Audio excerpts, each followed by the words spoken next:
won't mind the Phantom. G'day everyone, this is Expand the Phantom podcast. Welcome to episode number 341. We're a website, we're a podcast, and we're a way of getting away from the mundane realities of your real life. You can find us at chroniclechamber.com, on YouTube, and I guess whatever podcast platform you're listening to us on now. My name's Dan Fraser, and I'm joined today by Jermayn Parker as we review the newspaper stories, the fan comics from around the world, and discuss all the news from May and June of 2026. Jermayn, how are you? Good, tired, but good. The house Yep. renovations are finished. Now it's the big ordeal of moving two girls' junk, and it's amazing how much stuff girls have upstairs. So that's my spare time at the moment. The irony of you being upset about how much stuff someone has as we look around the room behind you on YouTube.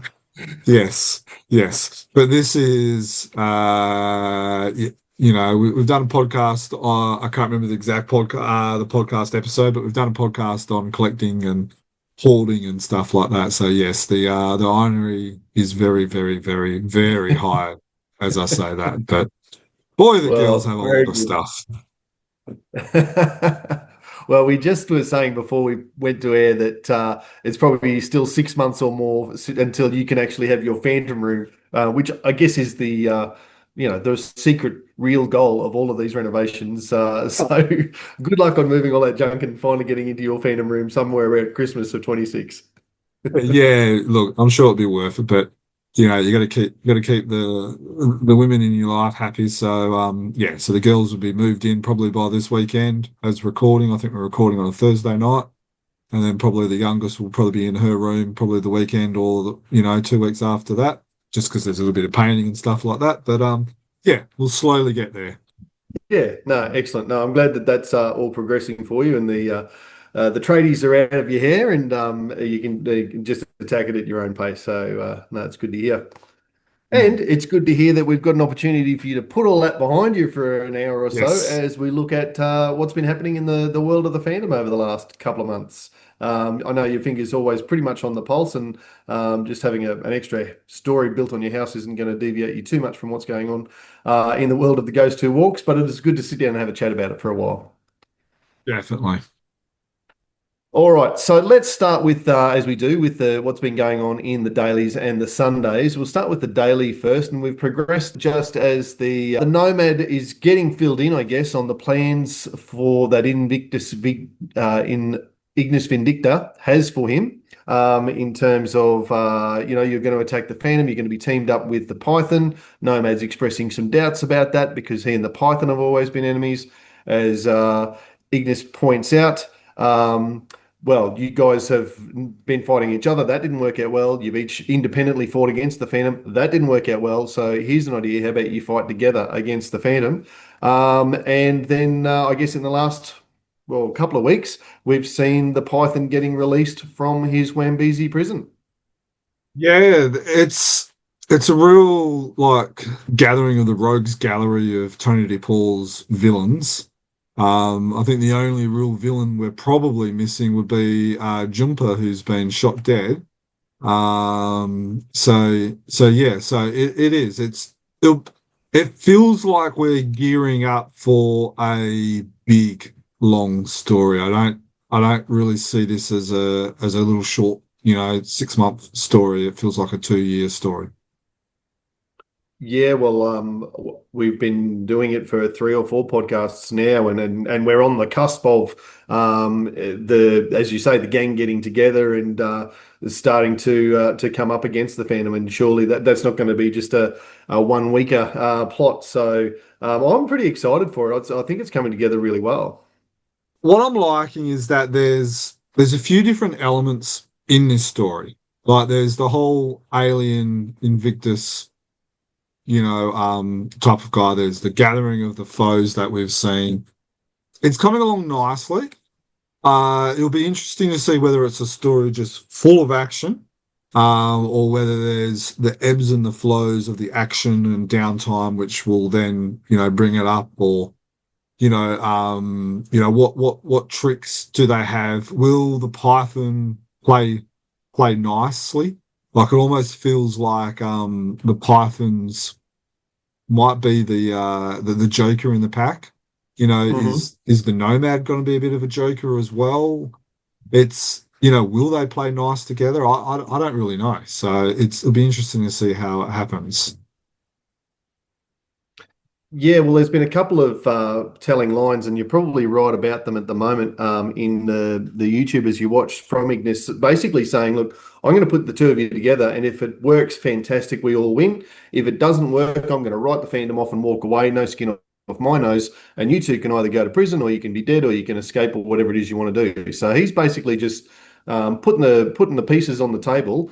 And then I assume we're going to see him provide some sort of a plan or some sort of weaponry or some sort of scope for these two to get together and then attack the Phantom, however that works. And then yeah, sort of just sit back and see the chaos he's created. Yeah, I guess the other thing that we probably haven't really discussed so far, since we've been discussing in our podcast, just while we're on that, this story started on the 27th of April, so it's only been 2.5 months so far. Yeah. Is How is the Phantom going to go battling a villain who uses technology probably better than anyone else that he's battled in Tony DePaul stories, Team Fantomen stories, or Frew stories, or anything like that? This is a real cutting edge. We've got AI, we've got drones that are powered by AI. Most fans wouldn't understand AI. So I'm assuming it's, how bottled up on the latest tech is the Phantom? Is he going to know how to do it? In the Moonstone stories, there was a band. No, he was a villager who was Old Man Moz's nephew. I think his name is Chang, and he was kind of like the nerd in the van. So it'll be interesting to see whether we're going to get a nerd in the van that's basically going to have to help or can the Phantom battle AI? Well, it's a really interesting one because Ignis makes the point in this a couple of times. Oh, gee, you must be in prison for a while there, Nomad, because you don't understand how AI works. Tony DePaul really is riding right on the cutting edge of what's current. We're hearing about drone attacks in the Middle East and in Ukraine and these sorts of things at the moment, and we're reading about it in the Wambezi village. We're seeing what happens when spears come up against drones. They win in the very short term, but then the next drone comes back and gets you. So, yeah, it's yeah, I agree with you. It's going to be really interesting to see how the Phantom battles against this cutting edge technology with jungle drums and a pair of Colt 45s. Here we are now, and you can see that the Wambezi guards have passed. I guess what's next? What do you think will be next? So we're as we read and as we talk right now, we're looking at up so 16th of July. Basically, yeah, Python's coming out of the prison now, going, what do you mean I owe you anything? So he's got to be told about the plot and all the rest of it. So the next, I don't know, I want to say month or so is going to be, as I said before, getting Nomad and Python together, getting them on the same page, working out what Ignis's plan is. Now we know Ignis has got this anklet around Nomad's leg to keep him in track. Is Python going to have to be fitted with one of those as well so that he doesn't go rogue? How are they going to be compelled to work together? And then what is the plan? So I think probably next time we come together to talk about the story on the pod, that's probably what I would expect to have happened. Meanwhile, we have got the Phantom having chats with Lager about, well, he doesn't know that this escape has happened yet. So there is other stuff going on the other side, but I guess this is where the real interest is at the moment. At the moment, Luaga and the Phantom are, I guess, two plays behind. I don't really know what to expect next. I Mm. think I think the fandom's going to need some help. Bring an interesting character into that we're going to learn about and stuff like that. Could it be Kit? Could it be Heloise who's going to be able to help? You would assume they at least know what AI is. So I don't really know what to expect next, and I Mm. think I'm okay with that at the moment. Oh, more than okay. I love a story where you don't know what's coming next and it all unfolds in front of you. I think that's sensational. I guess the only thing that might be better than that is when you think you know where it's going and then there's a twist and it goes in a different direction, which you didn't see coming. I like your idea about Kit and Heloise potentially being, the coming into the fray. I have really enjoyed what how Mike Manley and has decided to do the flashbacks by having his own panels that he's drawn before on the broadcast or on the screens that Ignis and Nomad are looking at. So we have seen in that last series, as you were showing it there, the fight of Heloise against Nomad, which only he knows about, but he's got that fear. So yeah, perhaps she will come back into it, which would be pretty exciting to see. Three walkers, and maybe Diana as well. Who knows? Getting together and fighting together. I That could be reckon cool. another subplot that we will get will be Cardia as well, the daughter of Yeah. the Nomad.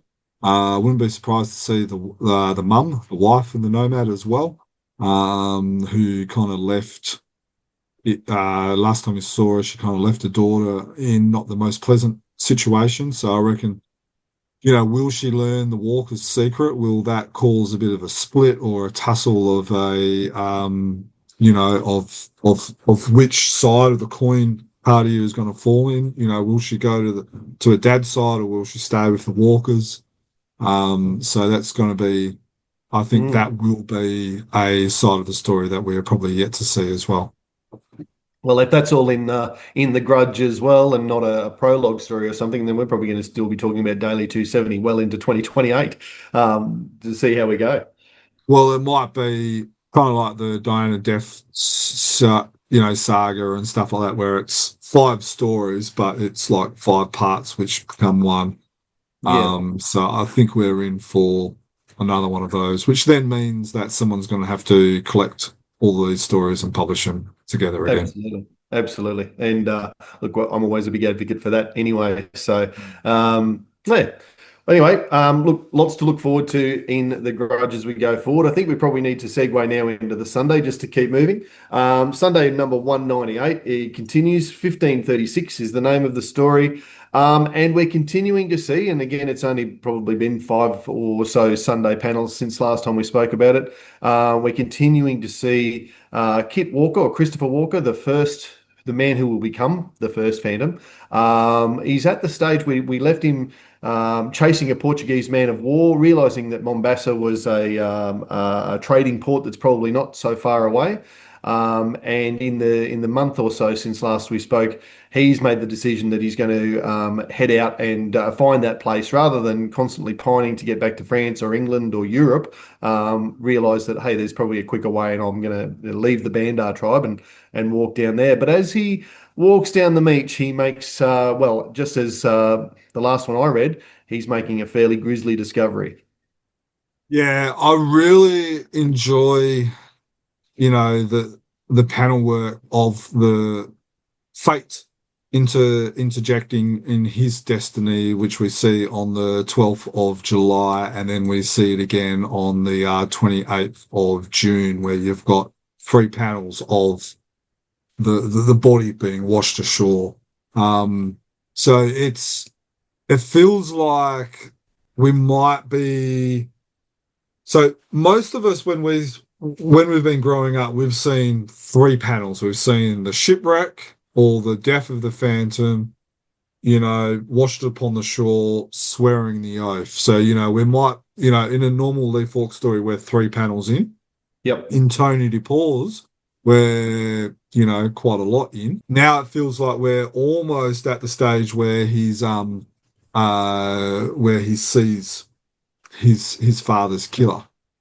Well, that's literally the last panel as we Yeah. record at the moment, isn't it? He's Mm. walking along the beach, and he can see from afar that there's this body that's washed up on the shore. And I agree with you. The artwork, the panel work of Jeff Weigel as he's put this together. I guess the pacing that Tony DePaul has set out as the writer for him to do this. But I must say, this is the most realistic corpse I think we've seen in a Phantom story. Like, Jeff Weigel has stopped and he's had to think about it. He's gone, well, the Christopher Walker has been on the beach for long enough to learn the Bandar language and grow a fancy beard.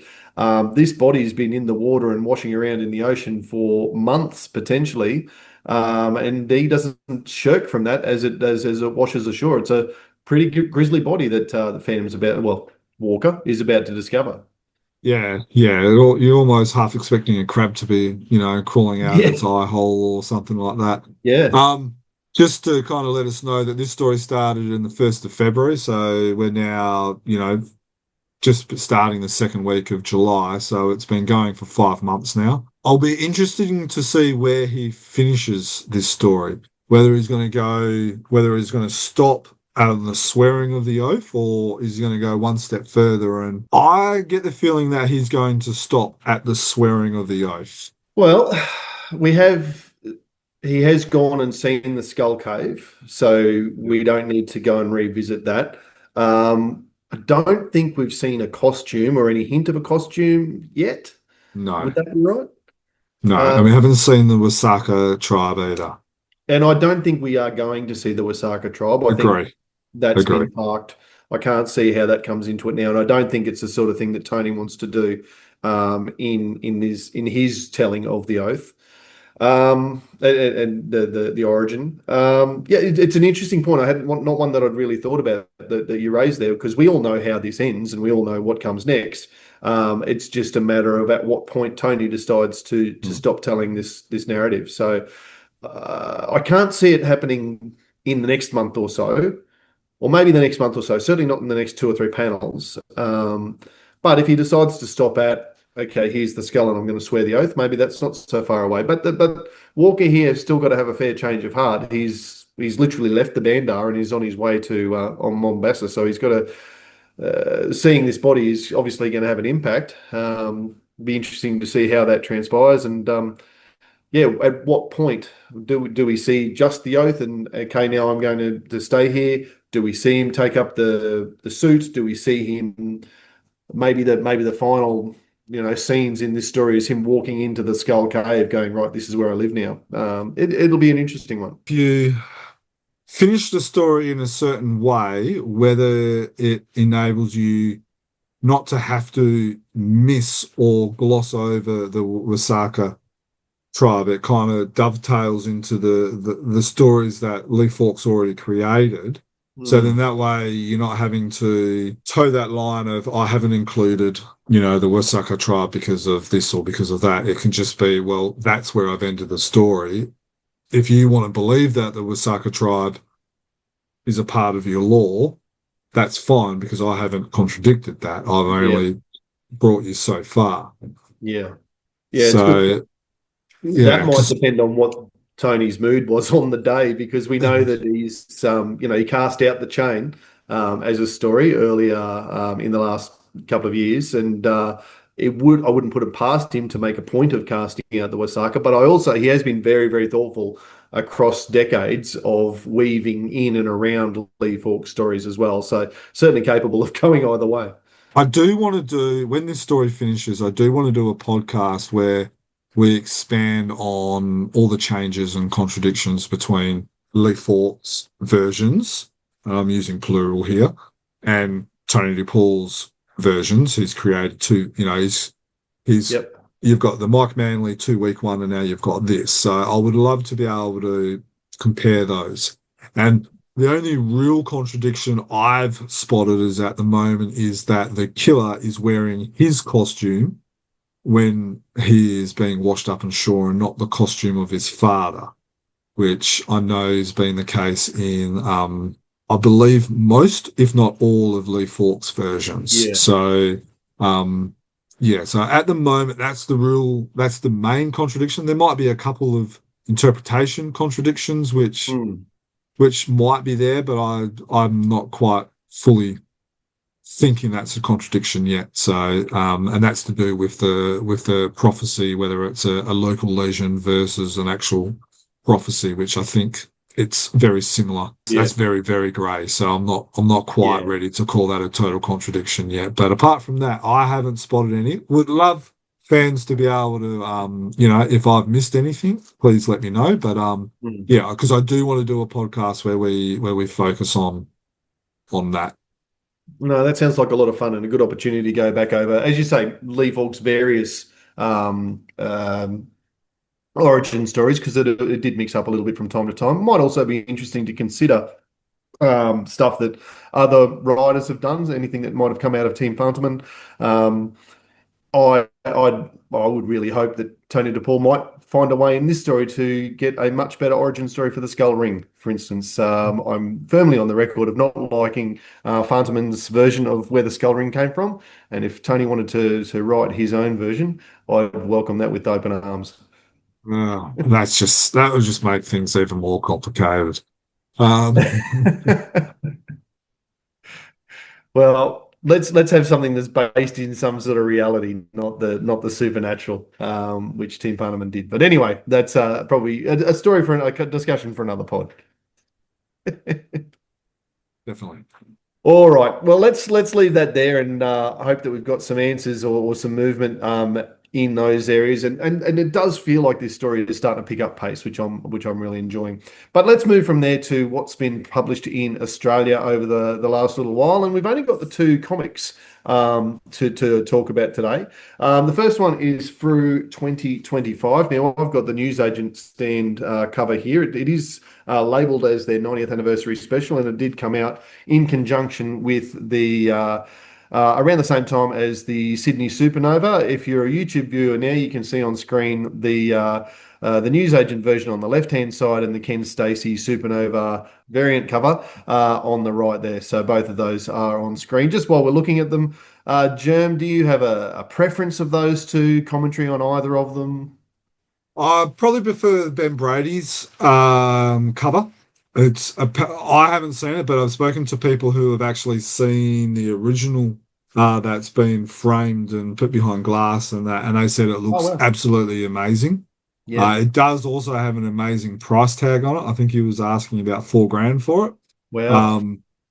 But I can see the reason why that's been like that price, because it's a 90th anniversary, the 90th birthdays cover. It's quite impressive. It's quite large from what I've seen as well. On our YouTube, we've got a little a time lapse of this cover being created as well. We'll probably have that showing while I'm talking right now as well, which would be pretty cool. Yeah, good idea. But yeah, no, Ben Braid is fast becoming a very, very, very good artist. Well, he was always a good artist, but he's fast becoming a fan favourite. So that will be my favourite of the two. Yeah, look, I've got to agree with you on that. I do like I guess the perspective that we've got in Ken Stacey's cover. We are standing amongst the bad guys as they're threatening the Phantom and that sort of stuff, and you've got the planes in the background and that. It is very specific to his story, Ken Stacey's story, as you'd expect. I do think that the Ben Brady cover is probably a more classic, generic. I mean generic in the best possible way, in that it would fit any Phantom story. It's not specific to one of those stories in the comic. Yeah, correct. And so for that reason, it probably works for me really well as the 90th anniversary cover. And I do like the fact that, well, you wouldn't get that in the original artwork, of course, but I don't mind seeing the 90th anniversary logo on the front there as well. Yeah, no, it's good to see that. I know Fantomen have done it on their 90th birthday comic as well. And then I know Mythos have been doing it on some of theirs as well. So it's good to see this logo being used. Yeah. Yeah.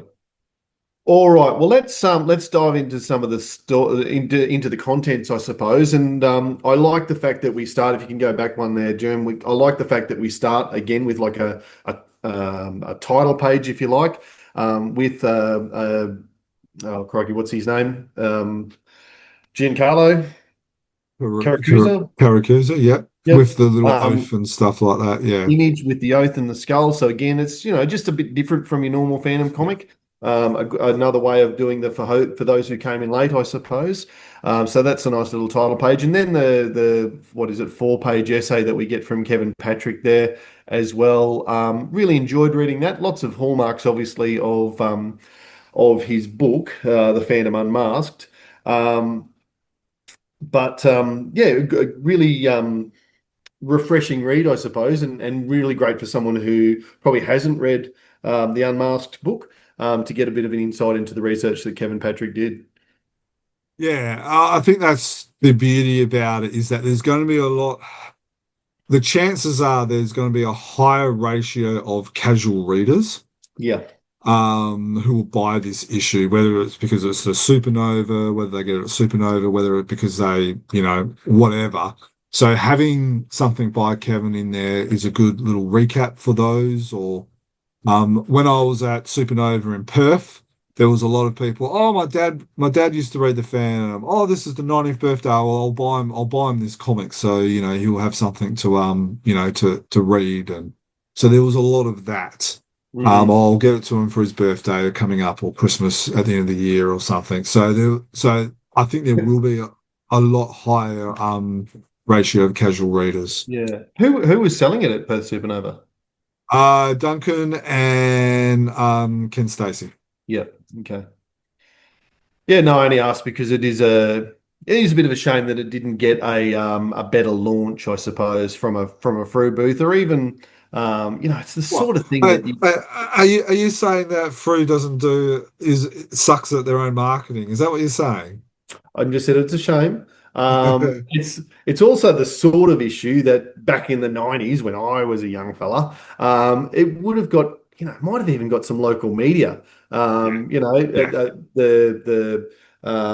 Good news piece after the weather or that sort of thing on the news, or yeah, a bit So of splash in the news agents, that sort of thing. that's one thing that Jim Shepherd was absolutely amazing at. And I did talk to someone about that.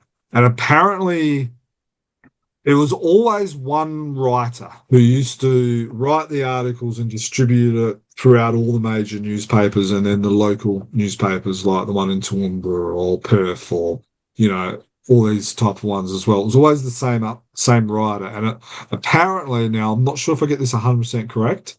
If you're out there and you can correct me, please do. But apparently, he was like a family friend, or Jim Shepherd was his mentor, or there was some connection there, and basically Jim would say, "Hey, do me a favor," or be able to get paying mates rates or something like that. And that's how the Phantom, whether it was for the 50th anniversary, the 70th, the 80th, whatever, the Phantom movie and stuff like that, all throughout the 90s and the early 2000s, like you made mention, why this stuff would always get mentioned in the newspapers and stuff like that was because of this one guy.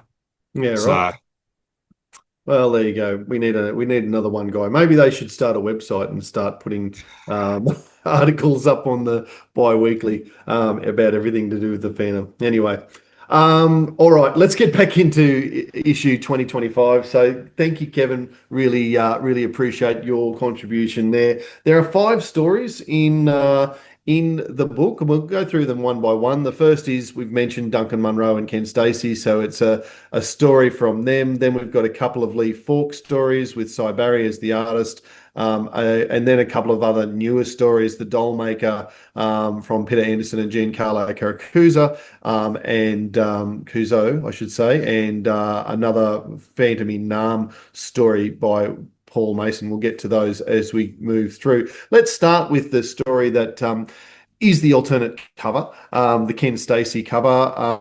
Ken Stacy's the artist. It's part 2 of the story that Duncan Munro has started to write based off the trading card that Ken Stacey produced all those years ago, the man from Mandalay. So this is part 2, Steel Rhinos. Now, Stephen East isn't joining us today. I do have an apology to Steve. I'm going to try my best to mirror your synopses that you provide for the stories, Steve. So just to provide a bit of a snapshot as to this story.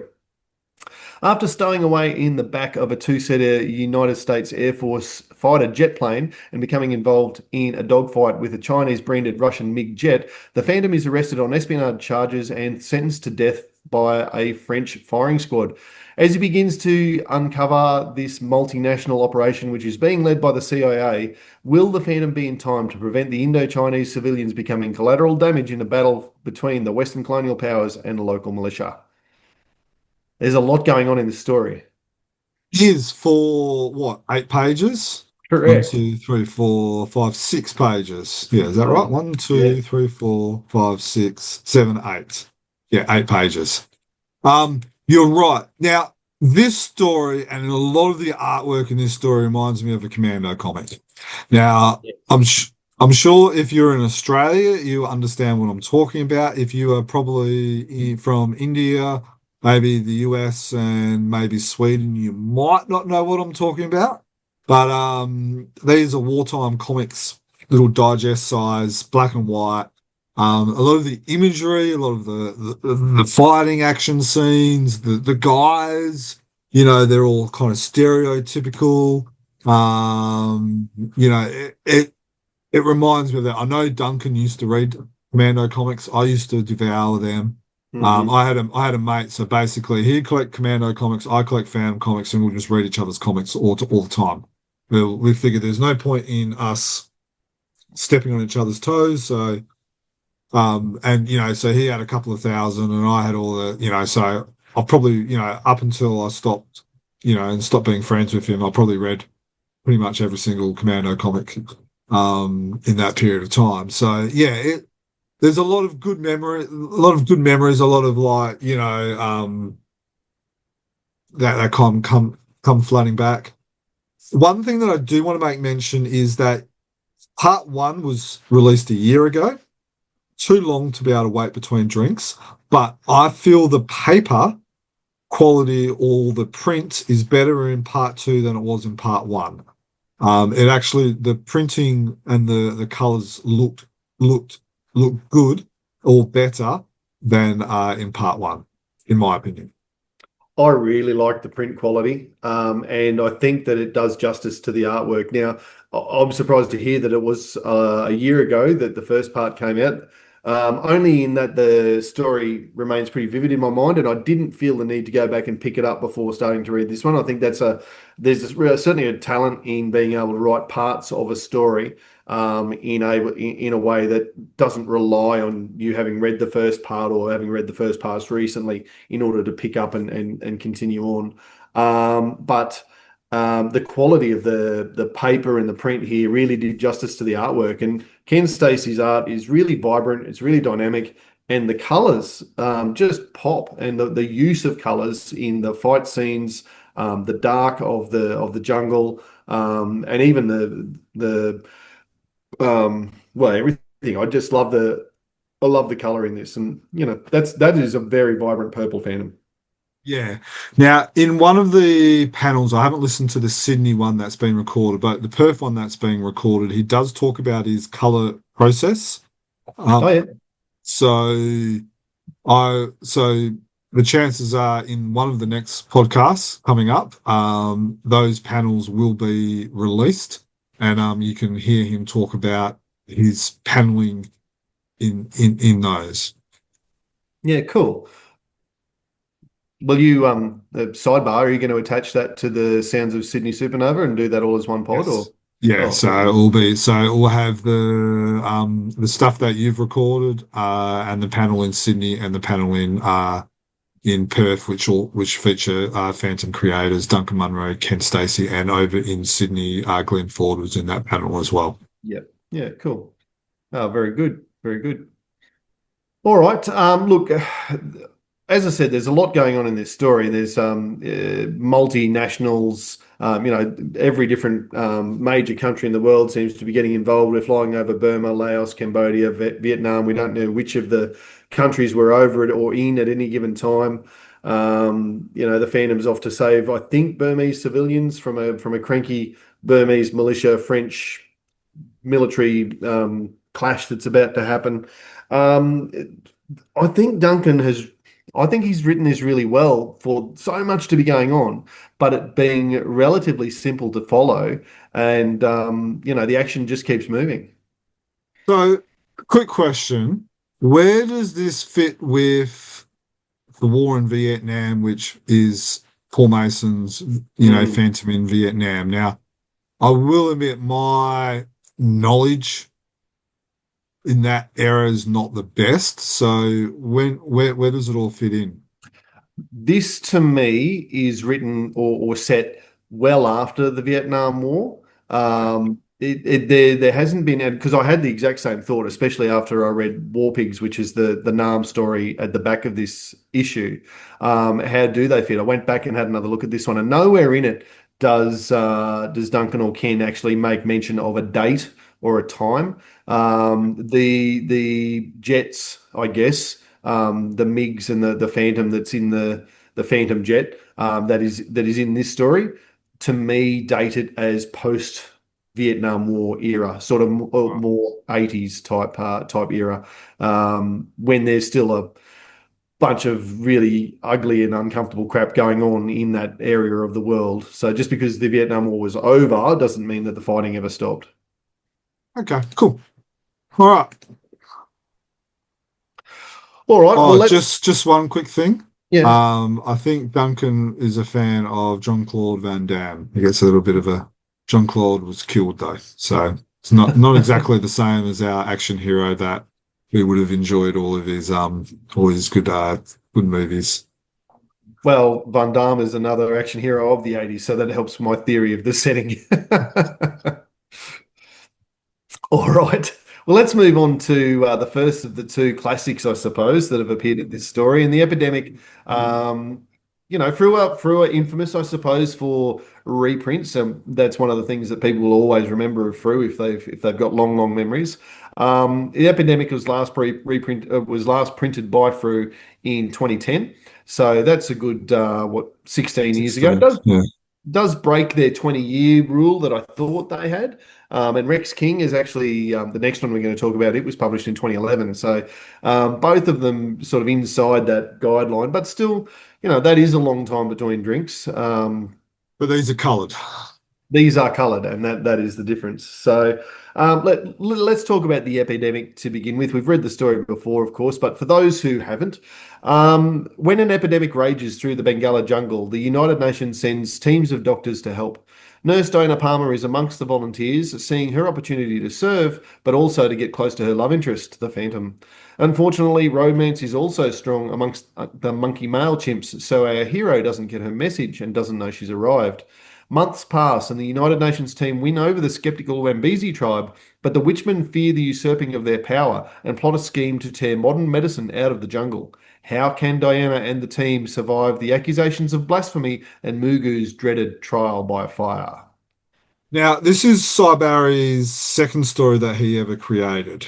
Now, I'm going to go all nerdy for a second, purely because I researched this story in finer detail for an article that will be released around the time this goes live, which is when the Phantom moved to Africa. Now, in this story, it's very obvious that this is Africa, but Africa is never mentioned. It's always the jungle. They're trapped in the jungle, or, it's always the jungle this, the jungle that, the jungle that. So it's intriguing how that happens. I think it's the next story where the mystery of the island of the dogs, where Africa's mentioned, but it's not, Bengala's not part of Africa, and it's not until the reef where Africa's actually mentioned. But anyway, that's in the article. The other thing that is interesting about this is it's the first time we ever see Luaga. Yeah. Now, there was a bit of a discussion on social media between some fellow Phantom nerds. Was Luaga a freedom fighter? That's the question. I didn't think so. I think in this doc isn't he one of the doctors that comes in to help? Yes, Yeah.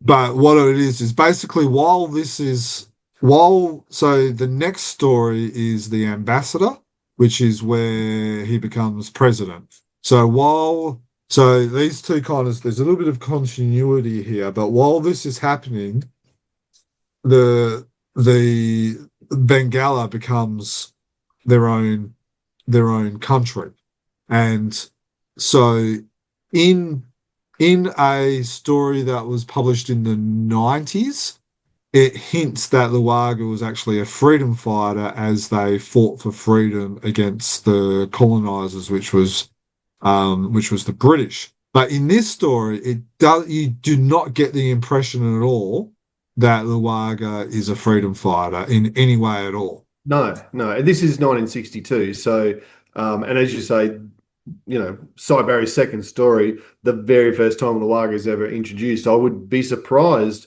if Lee Falk, when he wrote this, was thinking, I'm going to make this character the president in about two stories' time. Knowing what we know about Lee Falk's planning and foresight, that probably occurred to him after he found out that he had this character in the story. For him to be thinking that he's a freedom fighter and there's a republic being developed, I just don't see that as being part of Lee Falk's master plan, such as it is. Yes, I tend to agree with you. Quickly looking at the artwork, some of the paneling is really great. Like I just want to highlight this page, like here where you've got the retelling of what's happened in the background of the Phantom and the Prince of Wambesi. Like that's amazing. Yeah. And then you've got like the wording in the background of having the Phantom and Devil, racing, like that's a great trick because, that's an easy day's worth of work because you're not having to draw all the jungle and all that other type of stuff. You can just write big words. Boom, boom, boom, boom, boom, boom, boom. Sweet. I can get that day's panels done in a third of the time as it would normally. I can get ahead. But it's still massively effective. Oh, it's probably better than just running through, like, look at this page up here. I think the one with the yellow background with the big words is more effective than this one here with all the jungle work and stuff like that. Yeah. So it's this is page 32 and 33 on the book if you're following on at home. So it's really interesting seeing some of the artwork in here. This is early Cy Barry. He really did hit the ground running. It feels like Lee Falk's storytelling really stepped up a level when Cy Barry came on board. It kind of felt like he was dragging his feet a little bit. I have a theory with that he wasn't actually writing a lot of those end of Wilson McCoy stories. That was actually Wilson McCoy that was writing those stories, but that's just a little bit of a fan theory that I have. What do you think about the colouring? Well, I've got no problem with the colouring. I think it certainly adds to the story. There's certainly, elements. You talked about the letters with the yellow or the red background there before. We're looking at a page now that's got Diana actually holding the trial by fire, metal staff, like the red glow around her and that sort of thing. I think it's done effectively. It's very much Ivan Peterson's palette. And I've got no problem with it. I think it works well for the artwork that we've got. One of the things that I do like is I like the solid color backgrounds. I think sometimes they work really, really well because it like brings attention. This is a bad scan where the lens flares over that, but it works well. Probably my only problem, which isn't a coloring issue, but is the fact that the panels are so small. Yeah, I agree. The panels are a bit small on this one for mine, and that's certainly not a coloring issue. That's a publisher's decision to fit the story in X amount of pages. I would have loved to see 3 lines instead of 4. artwork of paneling. Um, but that is what it is. I guess the Tale of Rex, the Rex King story, which is next, has bigger, more readable panels. One thing I will say when we talk about the artwork here and being such early Cybari, gee, the amount of times I caught myself almost going, "Oh, gee, that's another swipe of Cybari. Oh, that's another swipe of Cybari. Oh no, these are the originals that everyone else has swiped ever since." Like so many iconic panels of the Phantom, of Diana, of Hero, of Phantom Riding Hero.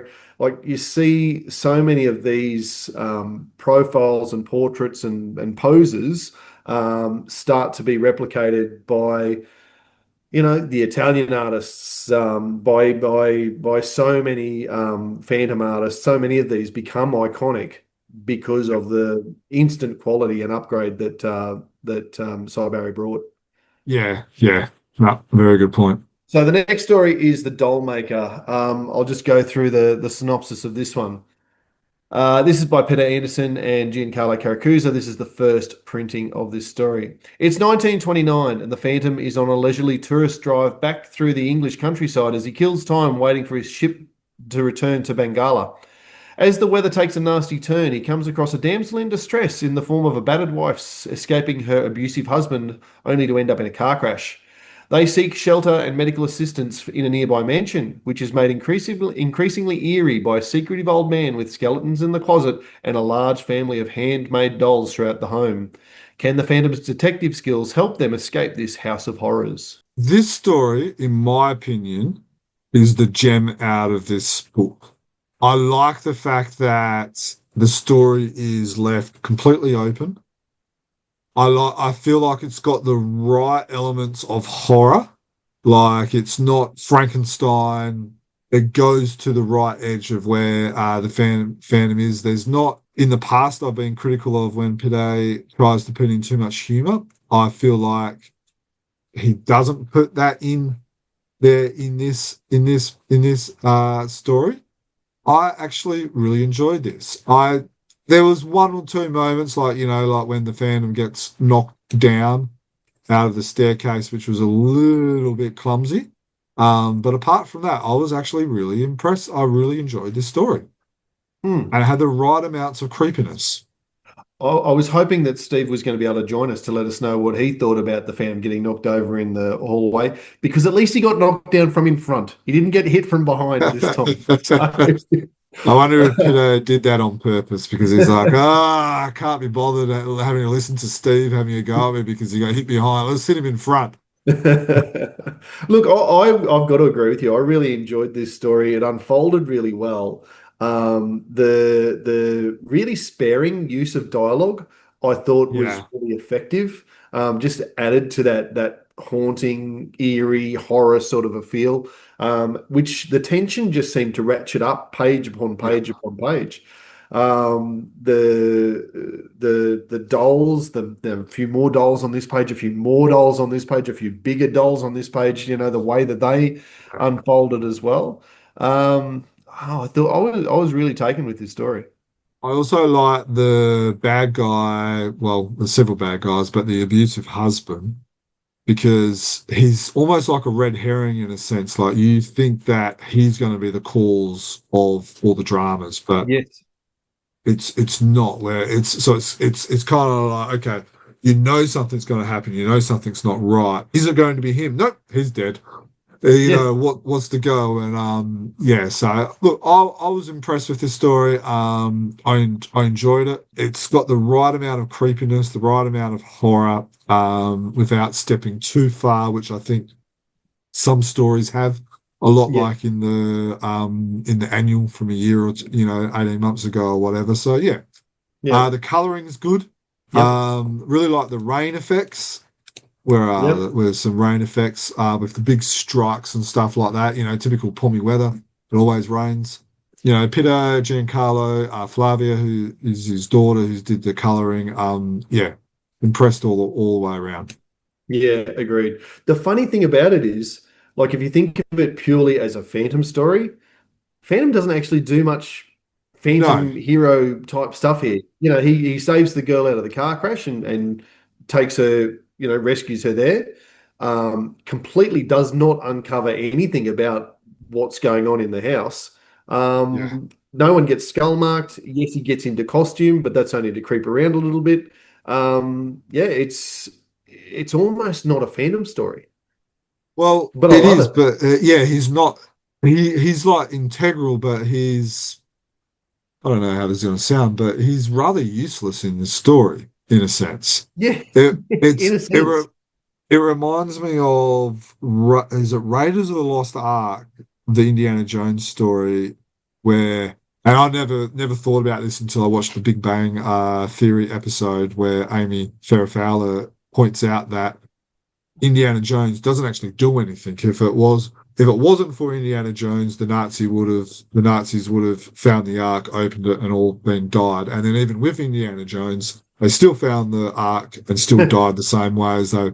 So but it's the same as pretty much with almost the Phantom, in a sense, because the Phantom put the lady in the mansion. The Phantom actually caused two extra deaths. The son, And went from a murderer of two people to four people.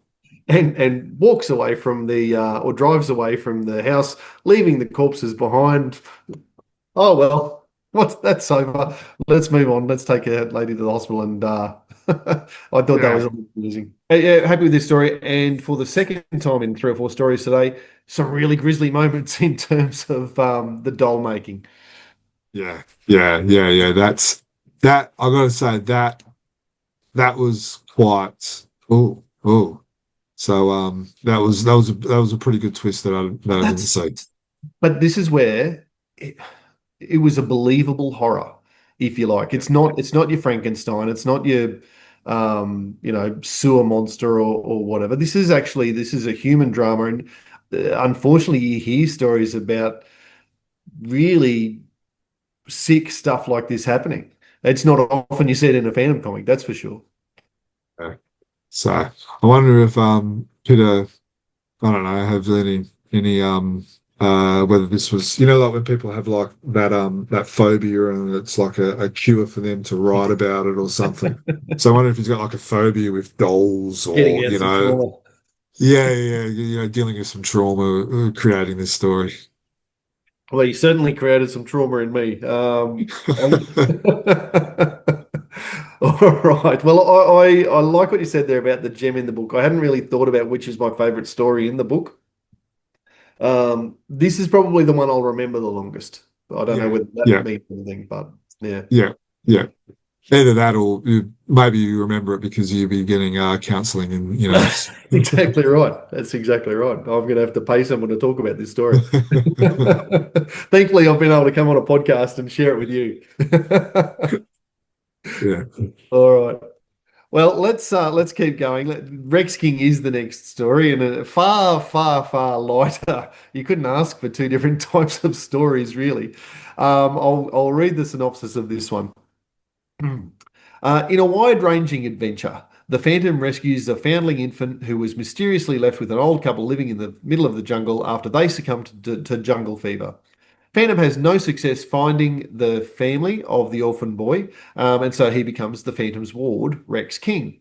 In the story, we meet Rex's best friend Tom Tom and his teacher Miss Targama. We visit Eden with his pets Katina the lioness and Jumba the elephant, who were also foundling cubs or calves rescued by the Phantom. Danger arrives in the jungle when bank robbers bury their loot under the shadows of Phantom Head Peak.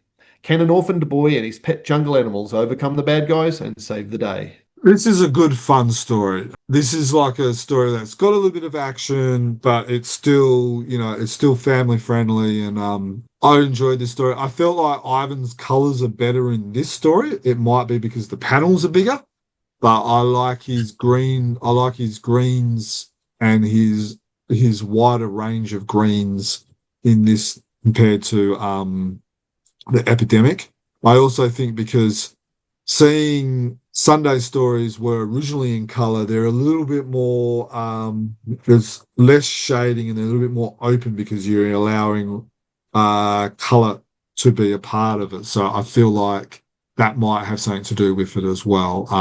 So it is worth making mention that these are not the original colors, but recolored by Ivan Pedersen. Hmm. Hmm. Yeah, it's an interesting one because I think if this story came out today, and I know there's been a bit of a social media discussion about family-friendly stories, and do we want to see those family stories in the fandom, or do we want to see the action ones? It'd be interesting to see what people would make of this story if it came out today. Would people 3 weeks in start going, "Oh, hang on, when is something going to happen here? When is there going to be some Yeah, action? yeah, When is there yeah. going to be something exciting? Oh, we've just seen the Phantom rescue a boy." It's interesting. This was still very early days in Cy Barry's run. 1966, this story came out, so it's a good what 11, 12 years before Kit and Heloise were born in the story. It's well before the Phantom was even married in the dailies. So I guess it's an opportunity to see what the Phantom would be like as a father figure. Why was Rex King created? Was it was he created so he could be the next Phantom? Was he created so he can be the Phantom's answer to Robin with Batman? Yeah. So it's intriguing of where he's what was the reason behind Rex? Yeah, because he doesn't, again, you refer to this non-existent master plan that Lee Falk never had. Rex King doesn't fit into any real logical master plan of what you might do with the Phantom. If you're designing the whole thing from scratch and you're putting it all up on a whiteboard, right? Let's get Rex King in there. Well, he doesn't fit really. So it Yeah. would be interesting to go back to it's one of those questions you'd love to ask Lee Falk, isn't it? What was the purpose for or the thinking behind Rex King when you brought him in? Yeah, as we jump into our time machine. Yeah, Worth making mention that this is one of the first times the Phantom Peak has ever been created, and as you will see here, which is on page 87, they're saying, "Oh, it looks like a skull." So, yeah, so the Phantom's Peak was actually of a skull instead of the Phantom's head, which I got kind of changed later on. yeah, yeah. No, that's a good pickup. I did call it Phantom Head Peak in the synopsis, and that is not accurate because Yeah, you're right. It's obviously very early in the creation of that. In terms of a story like the bank robber stuff was almost tacked on at the end just to provide finally some action for the story and a purpose for the rest of it. But I enjoyed the opportunity we get so many new characters who go on to become staples. Like Miss Targama in particular, I suppose, goes on to marry Lawaga, who we've mentioned already. Katina, Jumba, what's his name? Old Baldy gets a mention. Actually, one of the things I really did like about this story was the throwbacks, and it was early when the Phantom is reading or telling the story of Jumba, how he came across Jumba, and there are some throwback panels where they recognise that Rex and Tom Tom have already heard a lot of old Phantom stories, and he references a lot of Wilson McCoy stories, which was pretty cool, I thought. yeah. There's also yeah, you've got Old Baldy here, you got Drummer of Tapini, Great Webs, or Spidera, Limper, fighting the Witchman as he seems to fly and Hero. Kind of brings a little bit of continuity as well. Yeah, absolutely. I liked the idea of because I don't think we've seen that particular device used very often, and certainly very rarely by Lee Falk in particular. Yeah. We just mentioned before how Tony DePaul's done that in the moment, the The Grudge, Grudge. how there's some throwbacks to some old stories there. To have Lee Falk do it here, and what an effective way of doing it. Like we're in the Chronicle Room. Here's some other stories we've read while we're in the Chronicle Room. It's only two or three Yeah. panels, but you've rattled through five or six past Phantom stories and made that continuity, as you say, for the reader. And to be honest, Rex and Tom Tom getting stories read to them was the best introduction of how Team Phantom and historical stories were introduced to us readers for, probably for a good solid, 20 odd years. Absolutely, yeah, absolutely. All right. Well, probably not. Again, it's early days, Si Barry. There weren't as many of those classic panels or images that sort of jumped out at me in this one. Still a few, like the page you've got there, the top right hand fandom peering through a panel. But yeah, not as many of those classic moments as the previous one. the paneling's a lot better in this one than the other one, though. Yeah, and I guess whether that Sundays lend themselves to that, or just maybe with the epidemic, as you look at this one now, the spaces between the lines of the strips are very, very small. In the epidemic, there were quite big gaps between the panels and the strips. Yeah. All right, let's move on to the last story in this issue, and it is the 13th part of War Pigs. And what was interesting about this one was that it's almost three little stories in one, Yeah. which I found intriguing. But Did anyway, you pick up on that straight away with the different colouring? I didn't notice the colouring. It was the little subtitles about the Okay. case file 1, case file 13, or whatever it was that I struck must me. admit, when I read it, I'm going, man, is it just me or is this jumping all over the place? And Yeah, like I was really struggling. And then I'm like, oh, hang on, why is the colouring all different? And then I kind of tweaked, So it was yeah, very, very clever, but I will admit, I obviously it didn't read it didn't come to me too well. So no. Yeah. All right. Well, let's. I'll just read through this and then we'll do a deep dive. So, War Pigs is the 13th part, as I said.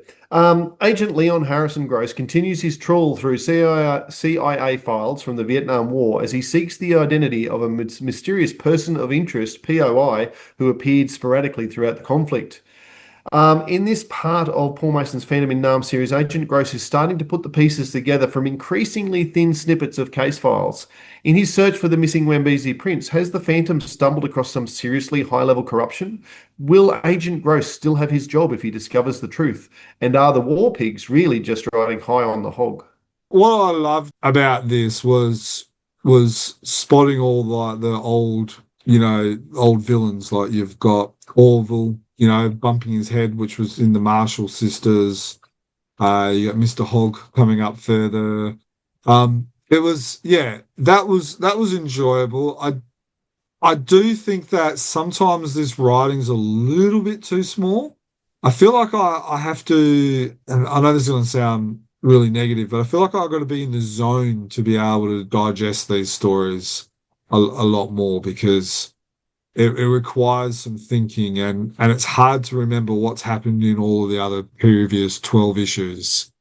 Mm. Um, but yeah, that's being that's probably on the negative side of it. But the artwork I enjoyed the color, the color which tells you the different case files. It feels like we're really gearing up towards a climax or towards the end. Yeah, look, I can't disagree with what you said there about the print size. Um, it's a little over 10 years since I started the podcast, and in that time, I've started to need to wear glasses.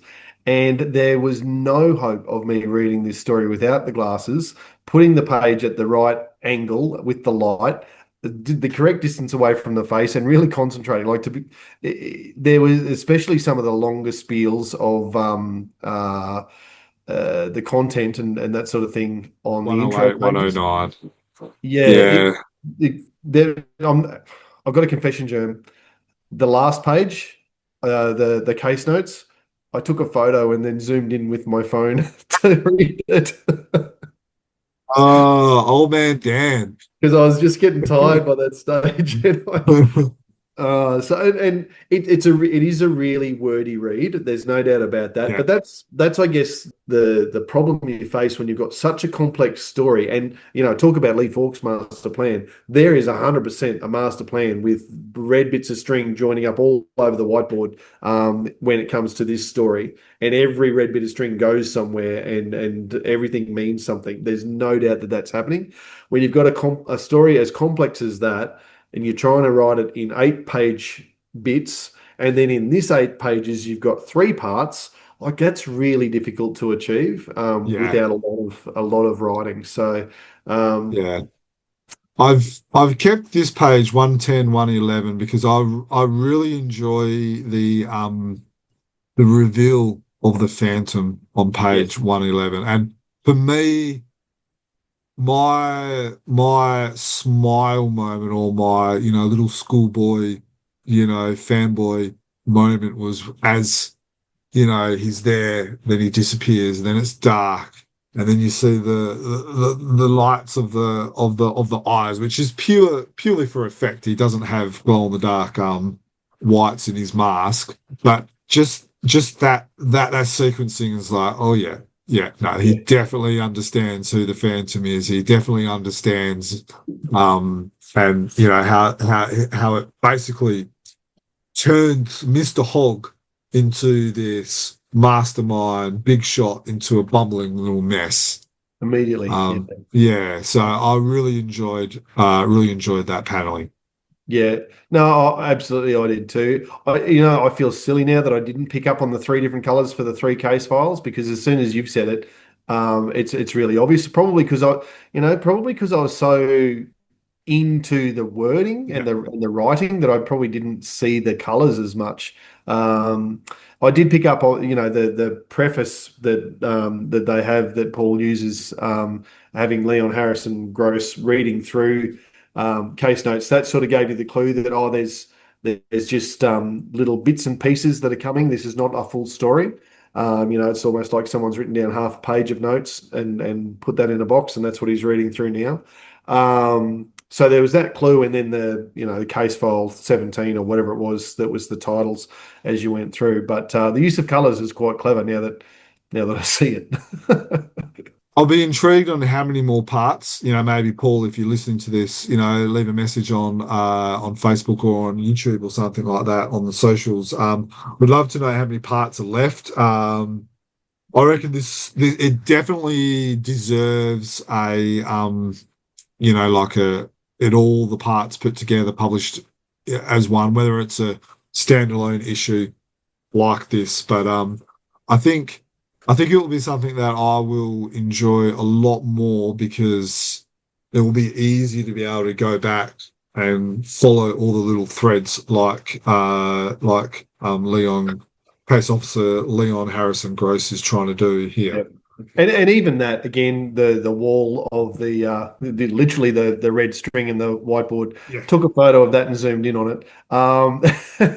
There's lots of little Easter eggs through there as well. Yeah. Shout outs to McCoy and Manley and Weigel. You got Lots. McCoy, you got Williams, Olsen, Nolan, Ryan just there. Um, Speedy, Elsie, Marshall, Hercules, Ruffus. They're the people that are in the story.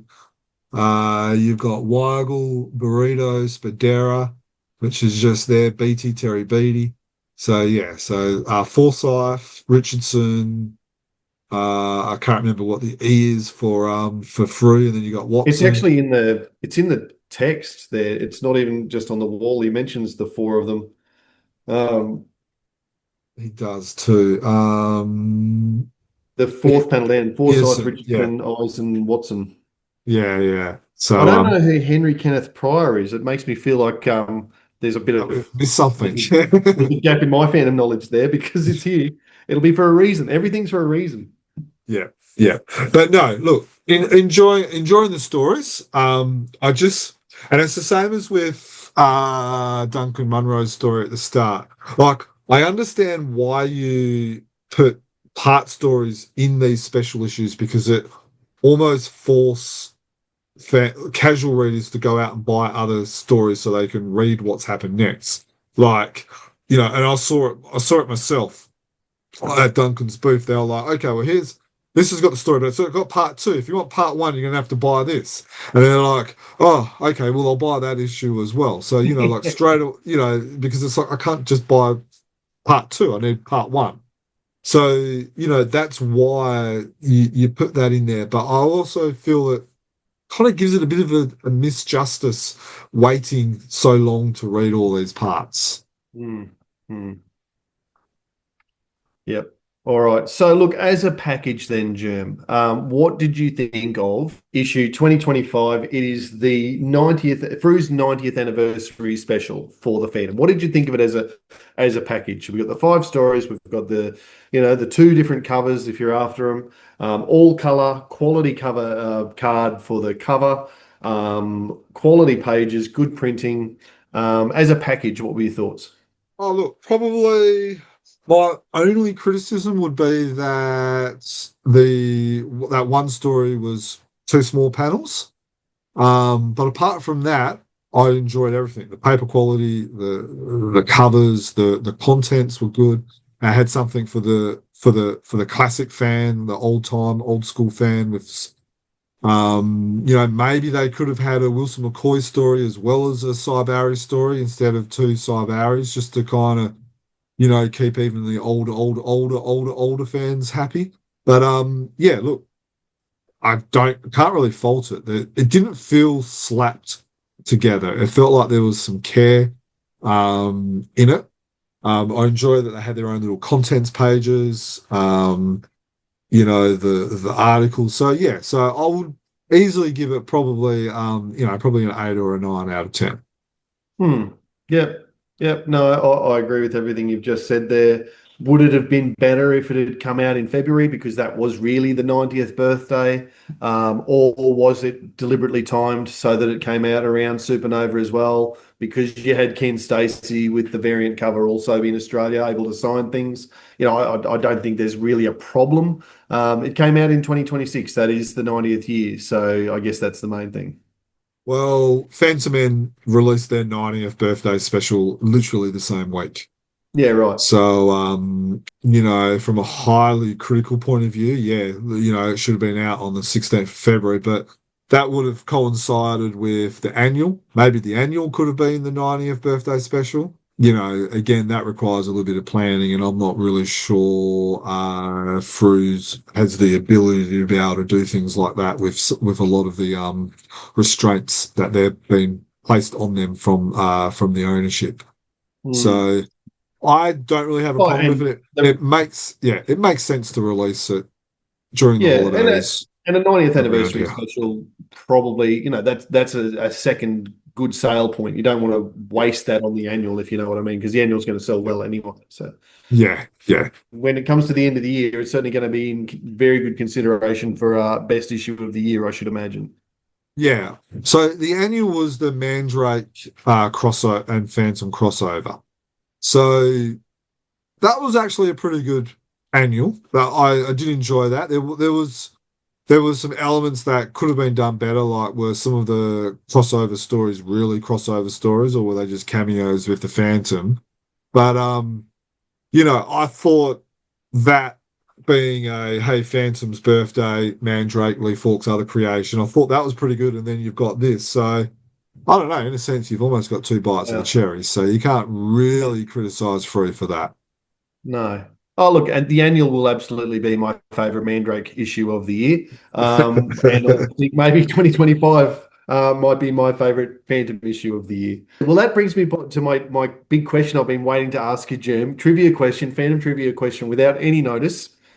What is absolutely unique about this issue? It's the only time it's ever happened in Phantom history. It's the only time it ever will happen in Phantom history. That's the issue number matches up with the year that it was published in, I'm assuming. Absolutely. Issue 2026 in the year of 2026. It's never happened before. Issue 1977 was not published in 1977. Issue 3000, should we get there, will not be published in the year 3000. It's the only time it's ever going to happen in fandom history. So there you go, a little bit of trivia you can impress your friends with later after you've stopped listening to the pod. Yeah, I reckon that will come to a quiz night near you. That sounds like an edit point where you can put some crickets in. All Look, right. cover, I will. I looking at this cover. I had this discussion with a couple of fans offline. Um, I understand what's going on here, but I will admit it's not my favourite of Will Playton's, and I'm not sure if it's the canvas effect because he would have painted this on canvas or what, but I don't know. It's a bit of a miss for me, unfortunately. The the front cover looks a bit like the Phantom is a statue standing on top of that plinth. It looks like a sculptor's version of what a Phantom statue would look like. I actually much prefer the back cover. Yeah, I don't know. I love painted covers. I owned a few. Ben Brady, we've just talked about some of his and stuff like that. I've really enjoyed some Will Playton did he did a modernization of a old classic 50s cover, which was brilliant, of him wrestling a lion. But I don't know. I just don't know. In talking to someone offline, they said, "Oh no, this is one of his better ones." So I think it's just a personal preference for me, but yeah, it's not my most favorite of his, and I just feel like it's kind of missed the mark a little bit. But in talking to these other guys, they love it. So what do I know? Well, everyone's got their favourites. Beauty's in the eye of the beholder, as they say. The Phantom barely appears really on the back. He's just a silhouette. It could be anybody, but I think that's a really striking image. And I enjoy that one more than the front. The front cover's not bad by any stretch of the imagination. Certainly seen far worse. I guess we've just been spoiled by what we've looked at in issue 2025. Some fantastic covers. When we're splitting hairs, if we're going to go down and say that the front cover of this is not one of our favourites, then we're a bit spoiled for choice. The Mark of the Phantom is by Michael Bergvist and Gerardo Canello. An ancient statue that has been buried in an Egyptian tomb for over 5,000 years has finally been uncovered from its resting place and displayed in a Cairo museum. And it bears the mark of the Phantom. How did the skull mark come to be there? And how will it help protect the museum patrons from the newest form of an ancient Egyptian death cult? Only Alfred Garan has the answer. Yeah, it's worth making mention that we interviewed Mikel in episode 334, so that's only seven podcasts ago. And he does talk about this story about how it came about, how the artist Gerard Gerardo comes about and stuff like that. So yeah, it might be worth going and listening to that podcast if you missed it the first time. We'll put a link to the show notes. I must admit, I enjoyed this story, and this is sometimes where I think, like sometimes like you don't enjoy stories, but it could be because of your, what's happening and stuff. Like I remember when I first picked up this comic, started reading it, and went, oh. And then I read the Jip story, which we'll talk about in a second, and then I enjoyed that. And then I came back because I thought, well, I got to read it. And then as I got into it, I'm like, oh, I'm actually enjoying this story. Oh, this is actually an enjoyable story. Really enjoyed the story. I enjoyed some of the paneling, to signify what was the past story, what was the present. Enjoyed the artwork. It looks quite good in black and white. I enjoyed the messaging with the evil, the skull mark against a symbol that's evil, that there's some mystery involved. Yeah, so it intrigued me, it held me, and I'm glad Frew created this story. Oh, no, published this story, sorry. Yeah, no, originally created by Team Fantomen and published last year. Oh, sorry, 2024. Yeah, look, I probably had a similar experience. I've only read it the once, but I found myself enjoying the story more the more I read it. And perhaps it was because the cover, okay, Phantom's going to be in Egypt, and then you open it up and Minerva Brooks is on the first page, or mentioned in the first page. Okay, we're in ancient Egypt and we're looking at Egyptian relics and stuff again. Okay, this is not my favorite Phantom genre, but that's okay. I'll read it because it's there, and I'm going to talk about it on a pod. And within 3 or 4 pages, I was like you. I was like, oh, I was intrigued. How did that skull ring get on that cobra's head? It was really interesting to read, and then there was nothing supernatural about it. That was probably the thing I enjoyed about it. It's the modern version of the death cult has its history in the ancient version of the death cult, and it's a culture of people. It's not. It wasn't an Egyptian god coming to life. So that's probably what I enjoyed about it. The story almost builds on the mythology, the lore of the skull mark. Yeah. And Mikel actually talks about that in the podcast. So I think once you've read this story, listeners, once you've read this, go back and listen to Mikel on the podcast, because I think you might even get another layer of enjoyment out of the story once you've listened to him and and hear him talk about how he tried to add or to build onto the lore, the mystery. No, that's cleverly done. And look, what did you think about the way Garan was used? We've seen it before where, he's the Phantom's gallivanting around the world and, Garan's, faxing pages of the Chronicles and through and stuff like that. I remember what story was it? Was it the Ibis Mystery or maybe the Devil's Library, which one of those multi-part stories where, Garan's, going through books and books and books and trying to find notes and stuff like that. So I didn't really have a problem with it. No, I had a bit of a cheeky dig at it. He was the Alfred to the Phantom's Batman Yeah. in this one. Dial back into the cave and get your assistant to provide you with the notes to help you with the case. So no, I actually enjoyed it. I think it's a good way to give Garan more. More to do. Not that he Yeah. needed meat on his bones, but sorry, that's not body shaming Garan in any way, shape, or form. But it just provides extra depth to his character and gives him something else to do and a way to contribute. Yeah. Yeah. Definitely. Definitely. Well, let's march on. You've mentioned Jip and the Jungle Drums as the follow-up story already. This one's by a new story by Matt Kime and Shane Foley, the Australian team. So the synopsis for this one: a ring of roughnecks has kidnapped the Raja's daughter, but somehow the members of the gang are disappearing one at a time as they march through the jungle. Will those infernal jungle drums ever stop beating? All right. So what I like about this story is that it's the perfect backup story. The beginning's gone and we've got no real ending. We've just got the main part of the story. We don't need 5 pages on the princess being kidnapped. We don't need 2 pages of the princess being delivered back to whoever or whatever. We're just getting just the meat. It's like you go to a big restaurant, you get the steak, which has got the chips and the veggies and and then it's kind of like Matt's just scooted off the veggies, the broccoli and the salad, that stuff that no one eats, and then the chips, and then he's just sticking with the steak. And that's what I like about this story is that he's forgetting all that stuff and just focusing on the meat of the story, which is kidnap princess halfway through the story. And then what do we want to see? We want to see the Phantom scaring the bejeebies out of people, knocking the bad guys one by one. We've talked about this a million times on the podcast. We've basically written this story or given it when we've said, sometimes we fluff around too much. We just need to get to the meat of it. And Matt's listened.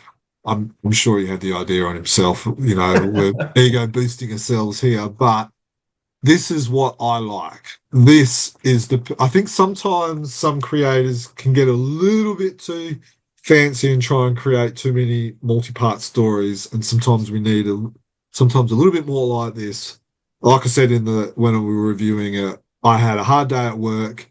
I got just to this and I just read it and it was just like, some people might say it's like having a cold beer at the end of the day, working hard or something like that. It was kind of like that blissful 5-10 minutes that I had of, okay, I can face the kids now. I can face, the kids yelling at me or the kids fighting. I've enjoyed that story. So I really enjoyed this story.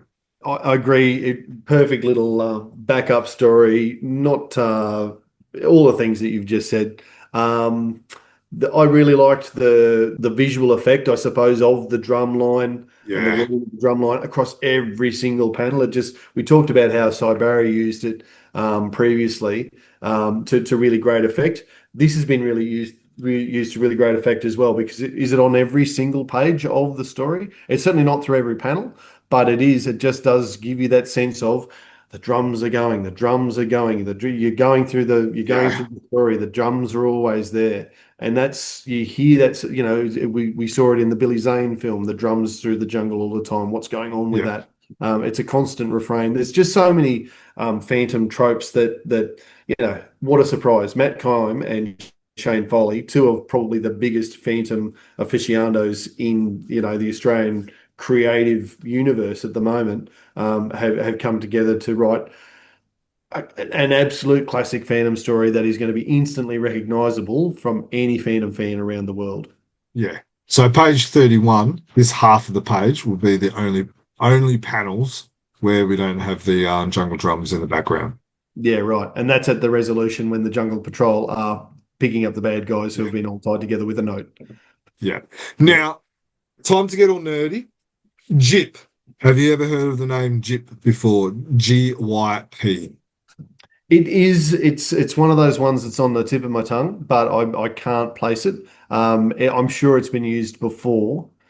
Yes, well, you're correct. The name Jip has been used for a bad guy in the River Pirates story, Massacre at Walker's Table, Captain Kidder's Treasure, and The Curse of the Sacred Image. So obviously, and they're all bad guys, so obviously Lee Falk, back in the early 1900s, was terrorized on the playground by some kid called Jip, and he has paid for it ever since by being skull marked 1, 2, 3, 4 times, and now in this story 5 times. So, poor Jip. This is why you should not be a bully, all these modern day people, because infamous for being a bad person 100 odd years later. Fair enough. And certainly new parents, don't be naming your kid Jip. It's got bad. It does have that. What's actually so Jip is because Matt doesn't do anything by accident. I said, so I messaged him. I said, Jip, which story did you get that from?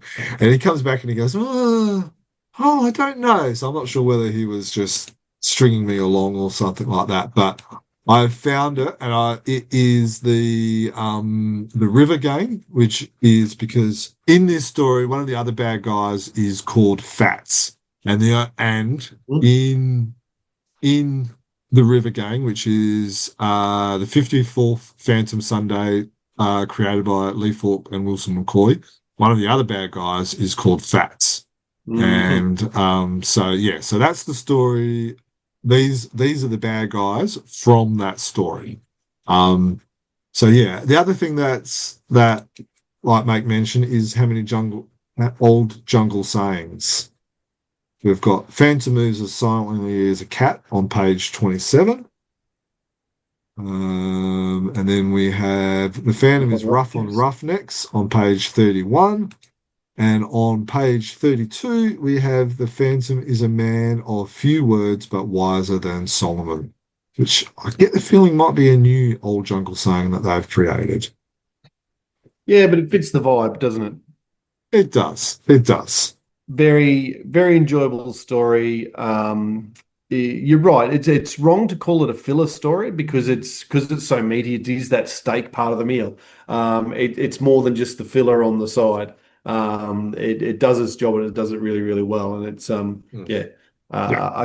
great, as I say, a Phantom story that could be read by any Phantom fan across the world, and instantly recognizable as a Phantom story, and no other superhero or comic book hero would be in that story.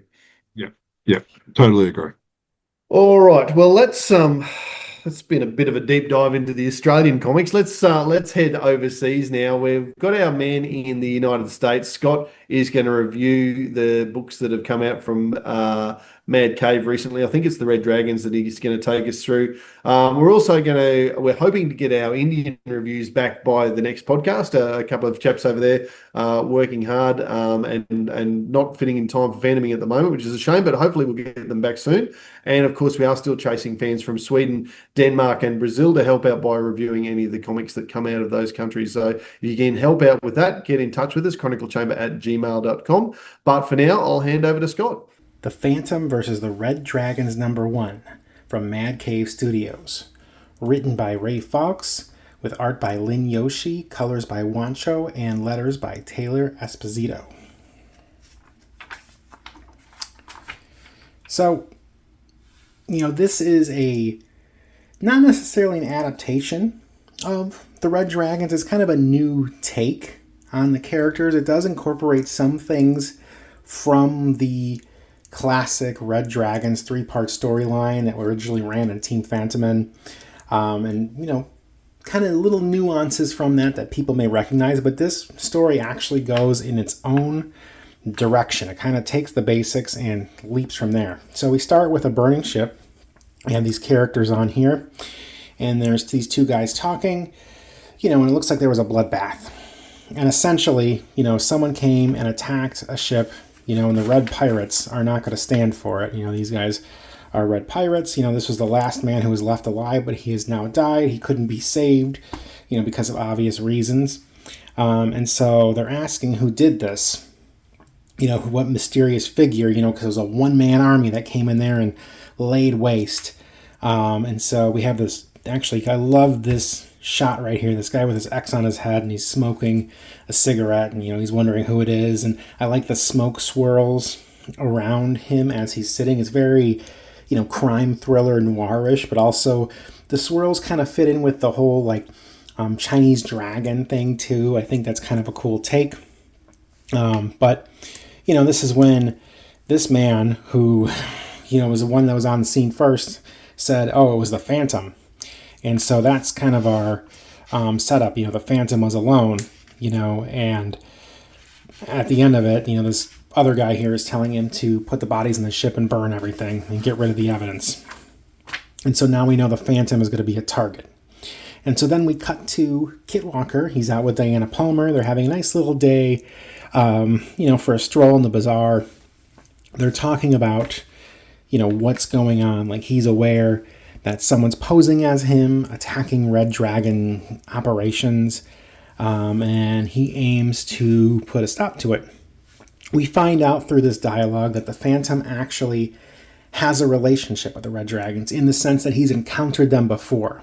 It's not a new enemy. He's aware of who they are. They've had some kind of overlap before. It's very vague on what that is, but we do know it's happened.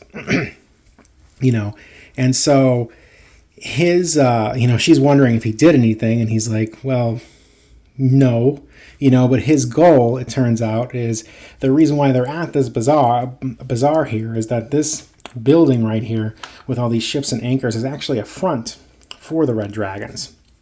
And so that's what we're leading to with this little, couple dialogue, they're back and forth. It's revealed that, the whole reason, they're having this nice day, but the whole reason they're actually here is because he wants to walk in and talk to the Red Dragons and try to set things straight. And I kind of find that, I like that idea that the Phantom is actually I'm going to go talk to them first and say, hey, it's not me, and try to, figure this out without violence. And of course, they're eating, and he's telling her right then that the cafe's over there, and we have this huge explosion. And, something that is interesting about Lin Yoshi's art, and I feel like we talked about this in the last one shot, even though, with the Sky Band, where the art in that one was different artist, but the art in that one was a little more anime manga-esque. I feel like that's the case here too. This is very, with the lines and kind of the cartoony style, it very much fits in that vein. The one gripe I do have is I feel like Diana Palmer looks a little too juvenile, in my opinion. I guess I just don't see her that way. I see her as a little, older, distinguished, has more features of an adult. And so I'm not quite on board with that, but otherwise, I feel like the art, it's good overall. The colors by Wancho are fantastic. The letters by Taylor Esposito really emphasize and accentuate what's being said. And this explosion panel right here is really cool. Nice, juxtaposition. I mean, you see it coming when you open to this 2-page, but as you're reading it, you kind of get lost in the communication. Then bam, explosion.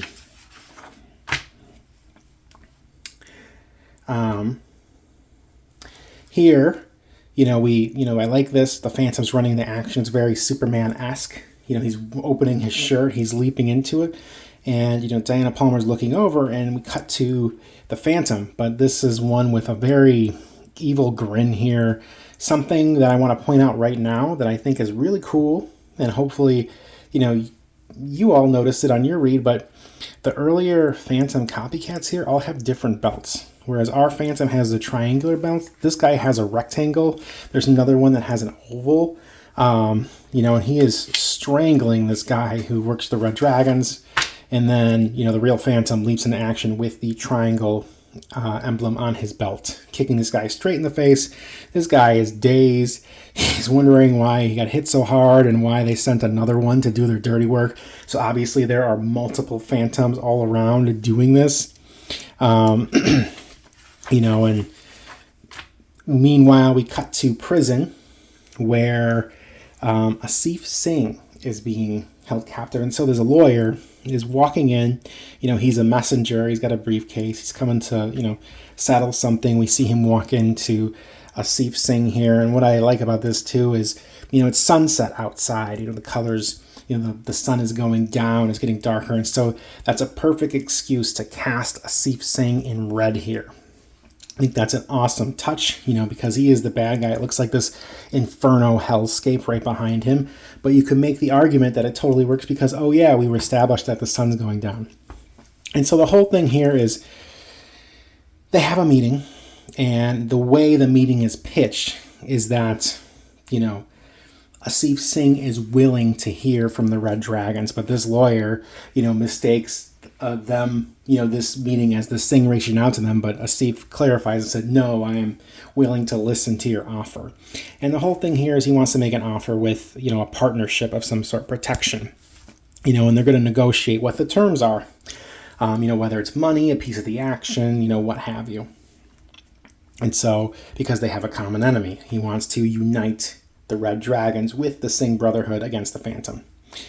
Cool shout out here for all the hardcore fans, probably saw this instantly, but I'm pointing it all out for the other fans who may not have seen that right away. But 1936 on his inmate number there, that is the year the Phantom first debuted. It is also his 90th birthday, so cool touch. Hopefully one of these days we get the 90th logo in this issue, or one of these Mad Cave issues. That would be cool. Cut to the Skull Cave. The Phantom is cleaning his guns. And he's talking about all the different sightings they've had of the Phantom, all these Phantom attacks, and how all these other duplicate Phantom copycats have been killed. And so his goal really still is to go out and find his way into the Red Dragons and meet with them and get this settled once and for all. And of course they have a tender moment between them, and she's telling him, you got to go and do your thing.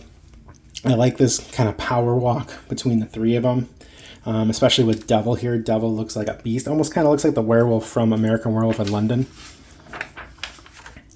And then we cut to another fake Phantom. I like this one. Feels a little chubbier here. He's got the oval on the belt, and here comes Devil leaping into action.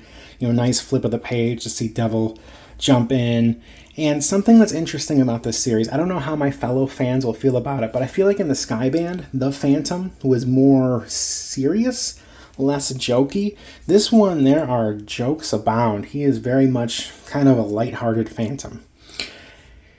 I feel like it fits the art and it fits the style. I don't know if I would want to see this Phantom long term, but I feel like for what this art looks like, especially with panels like this where you have this very anime-like depiction, I think it totally works. Diana Palmer is going to the hospital where she is known, for helping and everything. She has a rep here. She meets with this guy through, this kid here. And, apparently the Red Dragons are involved in this hospital. And so she wants to send a message to the Red Dragons, basically, about the Phantom wanting to meet, essentially. Meanwhile, the Phantom is taking down another copycat. He's making a joke here that this guy looks nothing like him. He hasn't shaved. He's got this mustache here. Very silly. Cut to the Red Dragons. This is our first look at Princess Sin. And we had Asif Singh all in red and blackness. And so then we have Princess Sin, kind of in this teal, dark teal lighting. I think that's a cool juxtaposition. We have our two villains, both themed with their own colors. And we get to see where the Phantom's hit, and how it's kind of destroying her empire. And she hears about Diana Palmer's offer. She wants Diana followed, not to be killed right away, but they want to follow her and see where she goes. Those are her orders. Cut to what looks like the Phantom on a ship attacking some more Red Dragon pirates. He's crouched here. He's got his gun. Something else that clues us in is he's got the sinister smile, but he also has the triangle emblem on his belt. And what I love about this, going back to the different belt emblems, this is the first time we see something that more closely matches, what the Phantom looks like in this series. And I love that the real Phantom leaps in. He's got the skull on his triangle emblem, loud and clear, knocks this guy down and says, "You almost look like me, not bad." And I love the idea that, as this is going on, we have a Phantom that looks even closer to the real deal. So the stakes are kind of raising subtly. And it's through here, that there's this guy has a rocket launcher coming in to save the day, and he shoots it, and the Phantom's actually trying to save this fake copycat here, from the ship, from the explosion. They get out, and the Phantom surrenders right away. He starts talking about parleying, which is a pirate term for, making a deal and surrendering. So this is how he gets captured. Meanwhile, Diana Palmer's being followed, and she, is trying to lose her tail. Her tail crashes. She gets away, so she's fine. Meanwhile, the Phantom is cracking jokes, while he's on his way back to the Red Dragons. And so another thing that's a reference to the older storylines is this is a destroyer. And that's what the Red Dragon's base of operation, or Princess Sin, was on when she was first introduced. That's where she was, hiding out, essentially, was this destroyer at the center of her, fleet on her island. And so, this is where the Phantom's being taken to. We see the Red Dragon symbol. It was on the last panel. It's on this one too. He's forced to come in, and as he walks in, this is probably my favorite joke of the series. He's walking in and he says, "Fellas," to these other fake Phantoms that have all been tied up. So Princess Sin and her crew have been doing their work, and we get this fantastic entrance. I love this outfit. I think it's so cool, very regal. And the way the art is, it's kind of upward at her, putting her in the power pose. So really cool. We got this throne chair here behind her. And, she knows it's the real one. And so really, we have this banter back and forth. Basically, to summarize all this dialogue here, she is, pissed, of course. Why, upset that, the Phantom's killing and destroying her operations. And the Phantom is here to make a deal. Basically say, hey, you have a bunch of fakes, and they're fakes. I'm the real deal. I wouldn't attack you. I've been kind of staying out of your way, and, we haven't really overlapped. I've been kind of avoiding you on purpose. And he tells her that he respects her, while he says that. And so the deal he makes is that, he wants to end their feud. And the terms is that he is going to find out the person behind this and take them down. And that's what he's asking for. I feel like it's a classic Phantom move for a lot of old stories where he's like, hey, if you just stand down, I will go ahead and take care of this problem. Just give me some time before you send the army or the troops in and kill a bunch of people. I see it in stories like the Maharaja's Daughter, and there's a whole bunch of other stories where that is a thing the Phantom totally does. And so, she agrees not to murder him and tells him that he has 1 week, to find out who's behind this and take care of the problem. And something else that was revealed here too is the Phantom, basically says, hey, I'm coming to you with a deal, but has anyone else come to you with a deal or made it look like you were making a deal for them, even though they might be in a lower position, which clearly the Phantom knows the Sing is behind it. And so then we get this cool shot here of, Princess Sin, the Destroyer, and this monologue, of basically what's going to happen if the Phantom doesn't own up. Basically all of the death and destruction that is coming his way. Total threat. Love this because I feel like this sets up a future villain. He will have to tackle her at some point in time and take her down. And then we go back to the Phantom, talking about this with Diana and telling her basically what the details are. And we got to the very end here where, the Phantom is resolved to stop this once and for all, and he needs to take down the Sing Brotherhood once and for all. And so that is where our story ends. It's a lead-in directly to the Phantom versus the Sing Brotherhood #1. Says it's coming out next month at the bottom of this, but actually it's going to be available in August. So this issue came out mid-June, so we got about a month and a half before we get the follow-up to the story. Normally I don't like cliffhangers being dragged out for over a month, but I think in this case, this is actually a very meaty, well done story. And I love that it dovetails into the next one shot. So it feels like even though we're getting a whole bunch of number ones, if there is a steady storyline going, some kind of story that's folding into one another. And so I totally appreciate that. Of course, after the ad for the next issue, we get the behind the mask secrets of the creative team. We get to see, Lin Yoshi's and Wancho's art process. We have the layouts here. And then we get to the inks, and then the colors. And, really this issue, I like it better than the Skyban one. I was really excited to read this. I was curious to see how they're going to tackle the Red Dragons, and I am very happy with the results. I'm not as crazy about the art with the anime manga style, but I don't dislike it either. I'm kind of middle of the road. There are some panels I think are absolutely fantastic. I think the paneling and the pacing is great here. It's actually better than the paneling and pacing of the Skyband issue. Colors, of course, are on point, and the writing is it's very, I feel like we've hit a point where Ray Fawkes, he has his vision of the Phantom in mind down pat, and it just doesn't miss a beat. So I am very excited to see where this goes, and I am looking forward to the Phantom versus the Singh Brotherhood #1 coming out in August. Well, thanks for that, Scott. And as I said, anyone from any of the other countries that get Phantom around the world, please get in touch, and you can help review on the podcast for us. That email again is chroniclechamber@gmail.com. All right, let's get into the news of the last couple of months. And we mentioned last time that there's a Fantomen E0 energy drink that's been put up and produced in Scandinavia. There's another new flavour come out, Jerm. Yes, we teased this in the last podcast. So, we had the news twice before, anyone really thought about it. So the other flavors are Jungle Burst and Tropical Ice. And then this flavor is Melon Lemon, which is an interesting combination. Obviously, for them to release a third flavor, it must have sold pretty well. Again, I think we've got someone who's going to review these for us. So I'm looking forward to him to be able to review it. But yeah, Sweden at the moment is enjoying summer. So, most things tend to stop because they're enjoying the sun. So, hopefully. Europe at the moment, maybe they're not enjoying the sun so much. Sweden might be the place to be because you're a little bit further away from the dome.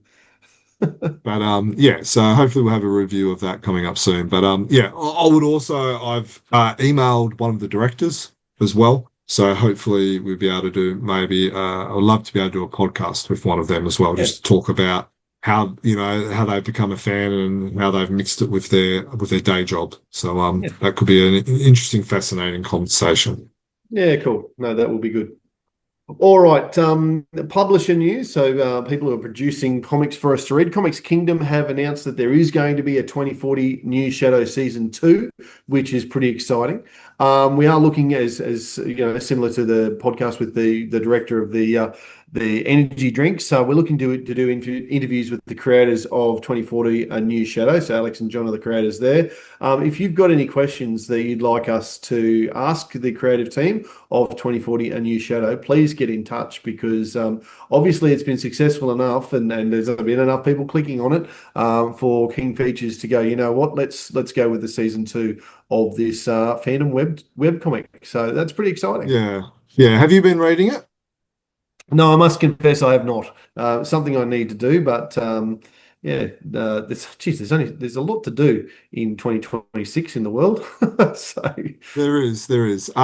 Look, I've read it. I've watched all of the reviews that Scott's done, all 20 episodes, which he's done a great job. There's some parts that I'm like, I'm not sure I would have done it like that. Or overall, I'm pretty happy with the way they've done it. It's kind of re-imaging it, so, new fans can kind of jump on, which is similar as what Phantom 2040 was in the first place. So there's a lot of introductory to the Phantom lore.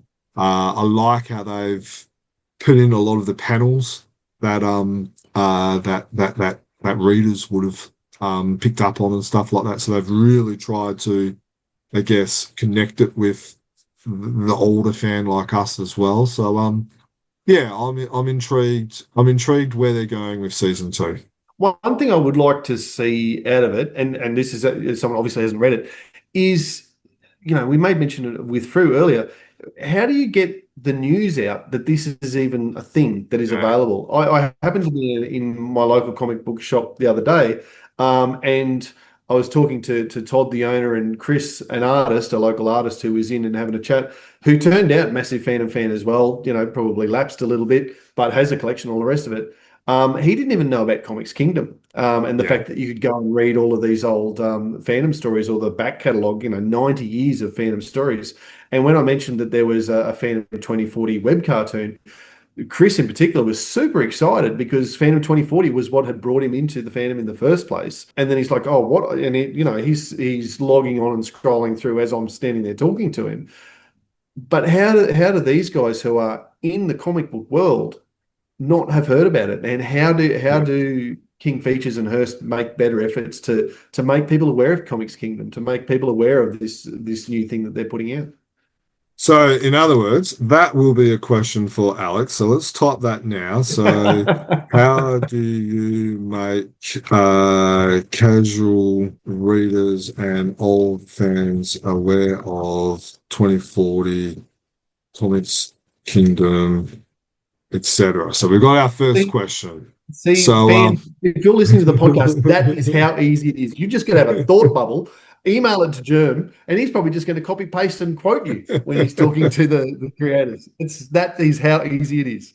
And we'll And even I'm getting credit you. attributed as you speak. I would have loved to see is a free comic day comic of maybe the first episode of the Phantom 2040, A New Shadow. That's how I would do a free comic is hey, Phantom 2040, because you're right, there would be people, I remember that. I love that TV show from the 90s and stuff like that. And then they'll grab it and then they'll go, oh, it's free on Comics Kingdom. Sweet, Yeah. I'm going to do that. So that's how I would do it without even thinking about it in 20 seconds. And I'm sure King Features, Michael, Alex, and all these other creators who should have been thinking about it longer than me, maybe they've got even better ideas. But that's how I would do it. Yeah, very good. All right, the next one on the list is one that's already come up. Fantomen, the 90th birthday issue, that is out now as well. It came out at about the same time, as Germ said, in June, as the Frew 90th birthday issue. So obviously, Germ, you're going to have a copy of that sent to you as part of your subscription. You'll be able to, if no one from Sweden has stepped up at that point who can read the thing to review it, I'm sure you'll be able to do a flick through on YouTube or whatever, at least so we can see what it looks like. But ideally, hopefully we can get a Swedish fan who can actually read the stories and let us know their thoughts. Yeah, I think you're right. I think it would be good to be able to do a video flick through of that. One of the things that I like about what they've done is the For Those Who Come in Late, created by Tony DePaul and Mike Manley, the 2-week one, they've actually put that at the start of the comic. So as we said before, a lot of casual readers are going to pick up this comic, same as a lot of casual Fantomen readers are going to pick up this comic, and then it's got that For Those Who Come in Late. So I like how they've done that. It's got a poster in it, which is that classic silhouette of Mr. Walker running. It's got a Mandrake Phantom crossover story. So I think they've got a modern day story, but then they've also got a coloured Wilson McCoy story in the Marshall sisters. So they've again got the newer stories with an older story, and they've kind of got a nice little blend. So I've looked at it. I've looked at the digital copy of it, and I thought they've done quite a good job. But yeah, when I get the physical copy in the mail, I'll do a video flick through for those who are interested. The other news, some of the other news to come out of Sweden at the moment is that the covers for the two larger form books or albums that are going to be released in August, the covers for those have now been released. And if you're on YouTube, you're probably seeing those on the screen at the moment. Otherwise, you can go to chroniclechamber.com and look at the stories there. So it's the soft cover album, and it's also the omnibus album that are coming out in August, and some pretty cool covers too, by the looks of things. Yeah, you're right. I really like the Sing Pirates one. If you look in the article again, if you're on YouTube, we'll flick through them. But it's almost like a modernization of a classic Jamie Velvet cover, which has then been modernized back in 2016, 10 years ago by Sal Veludo. And then we've got another version of that as well. So it's nice to see the same concept with three different versions. So yes, I really enjoyed that. Henrik Sellstrom's cover of the limited hardcover year one omnibus book is these big thick ones. That's a really striking, foreboding, dark type of cover where you've got the 21st Phantom carrying his dad, who's obviously passed away, in costume as well, and you've got Old Man Moz, Guran, and some others behind him and all that. So it's a great cover.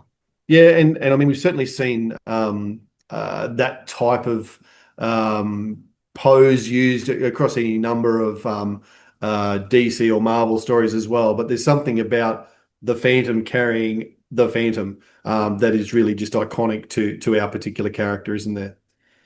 There is. Yeah. It's great covers. These are good quality books. Really enjoy the hardcover books. So yeah, obviously I can't read Swedish, but they're good quality and they look great in your collection. All right. Well, I'm sure we'll see this story published in Frew at some point eventually, but the creative team or the editorial team in Fantomen have decided to double down on the success of the Phantom visiting a Swedish city in a story for their 75th anniversary book, and he's coming back to Sweden to the city of Malmo.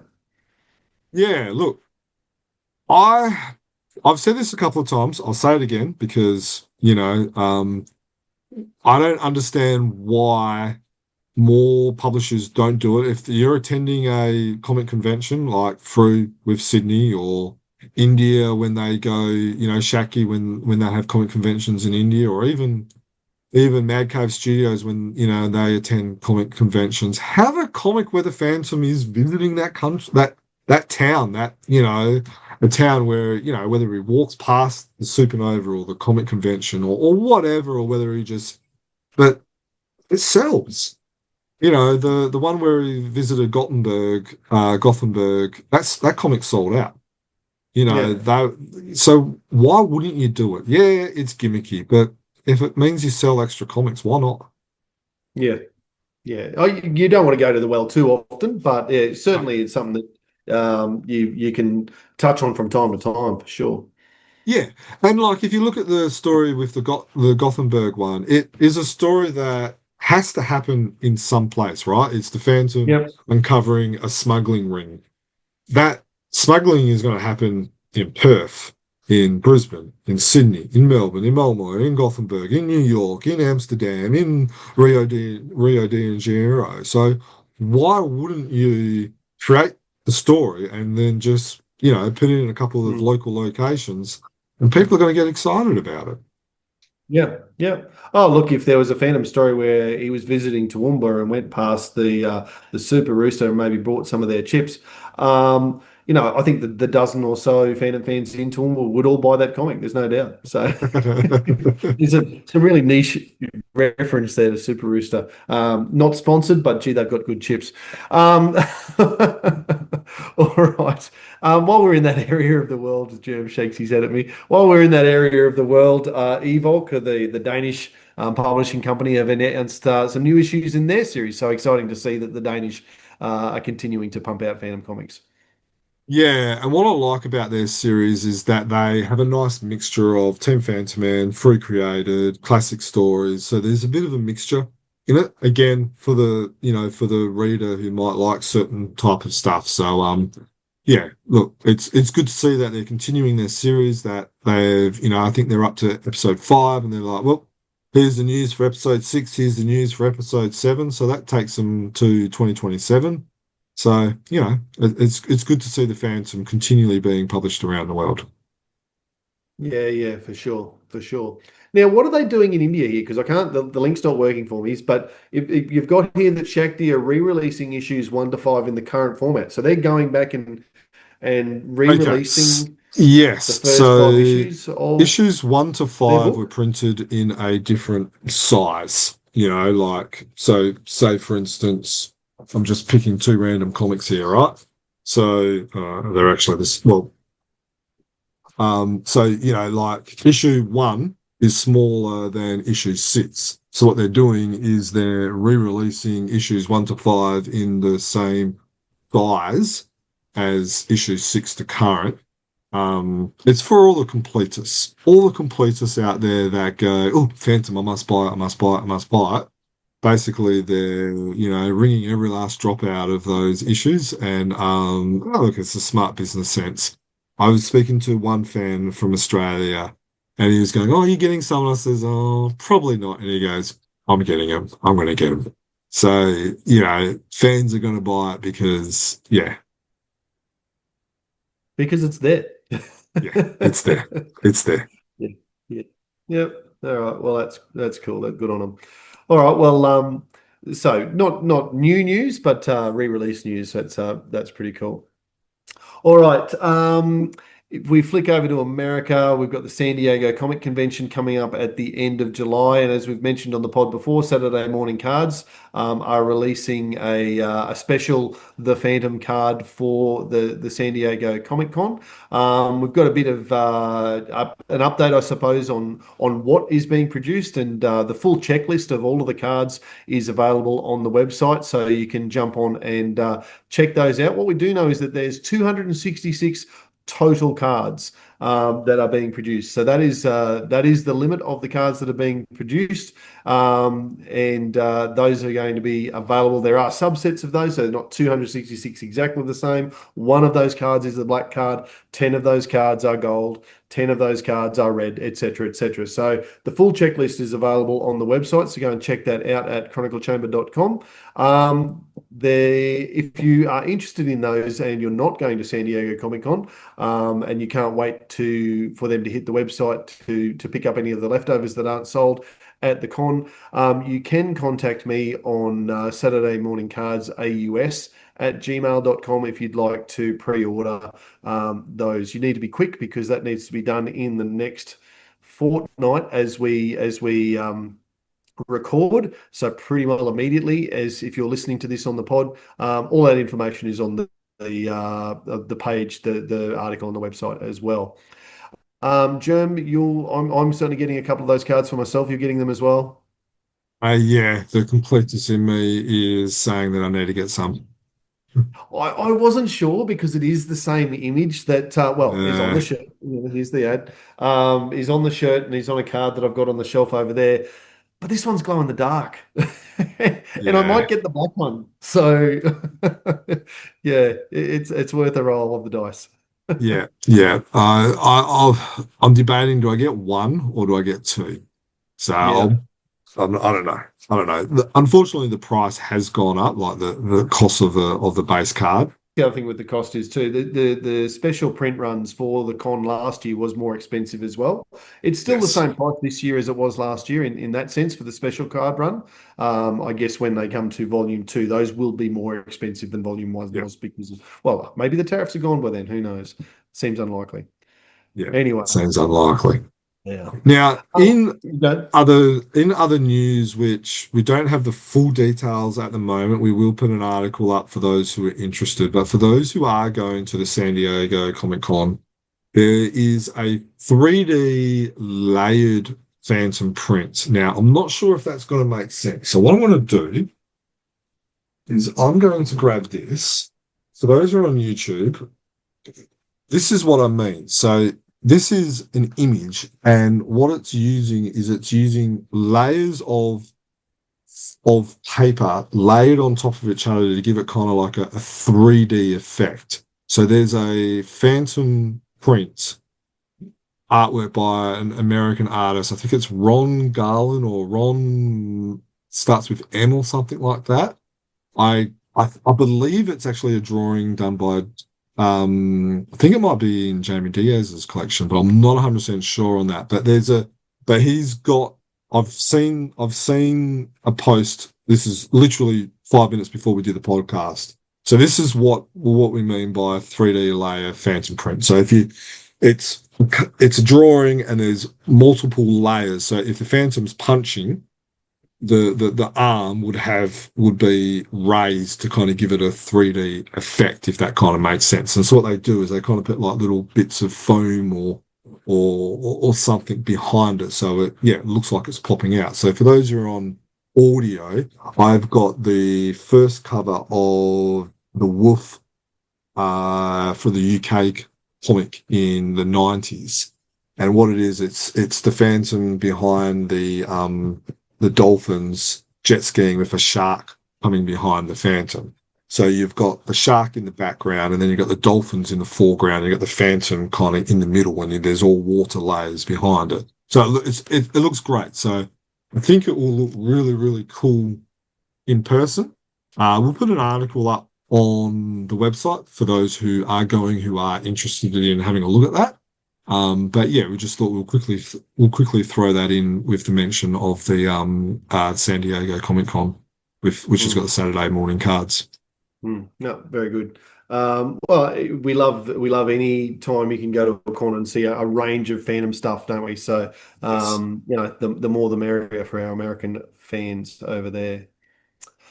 All right. Now, the last one to mention today, and we do like to give a shout out when we see original art being listed and available for sale. Jason Palos in Australia has quite prolific, I guess, over the last 5 or 6 years with Phantom work, both covers and interiors from stories. He's starting to list some of his Phantom original art, as well as his other characters and stories that he does. But Phantom art certainly is being listed on eBay. So will we put the link to that in the show notes, Germ, for people to follow?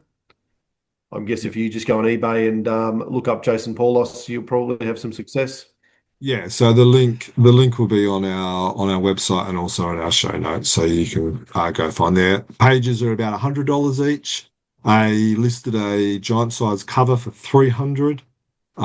So it's very manageable, very, not super expensive. There's a lot of decent and good quality pages to choose from.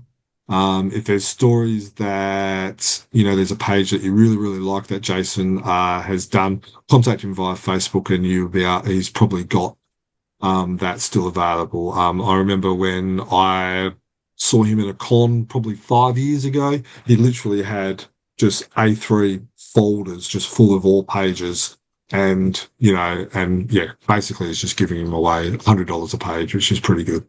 Yeah. No, that's good to see, because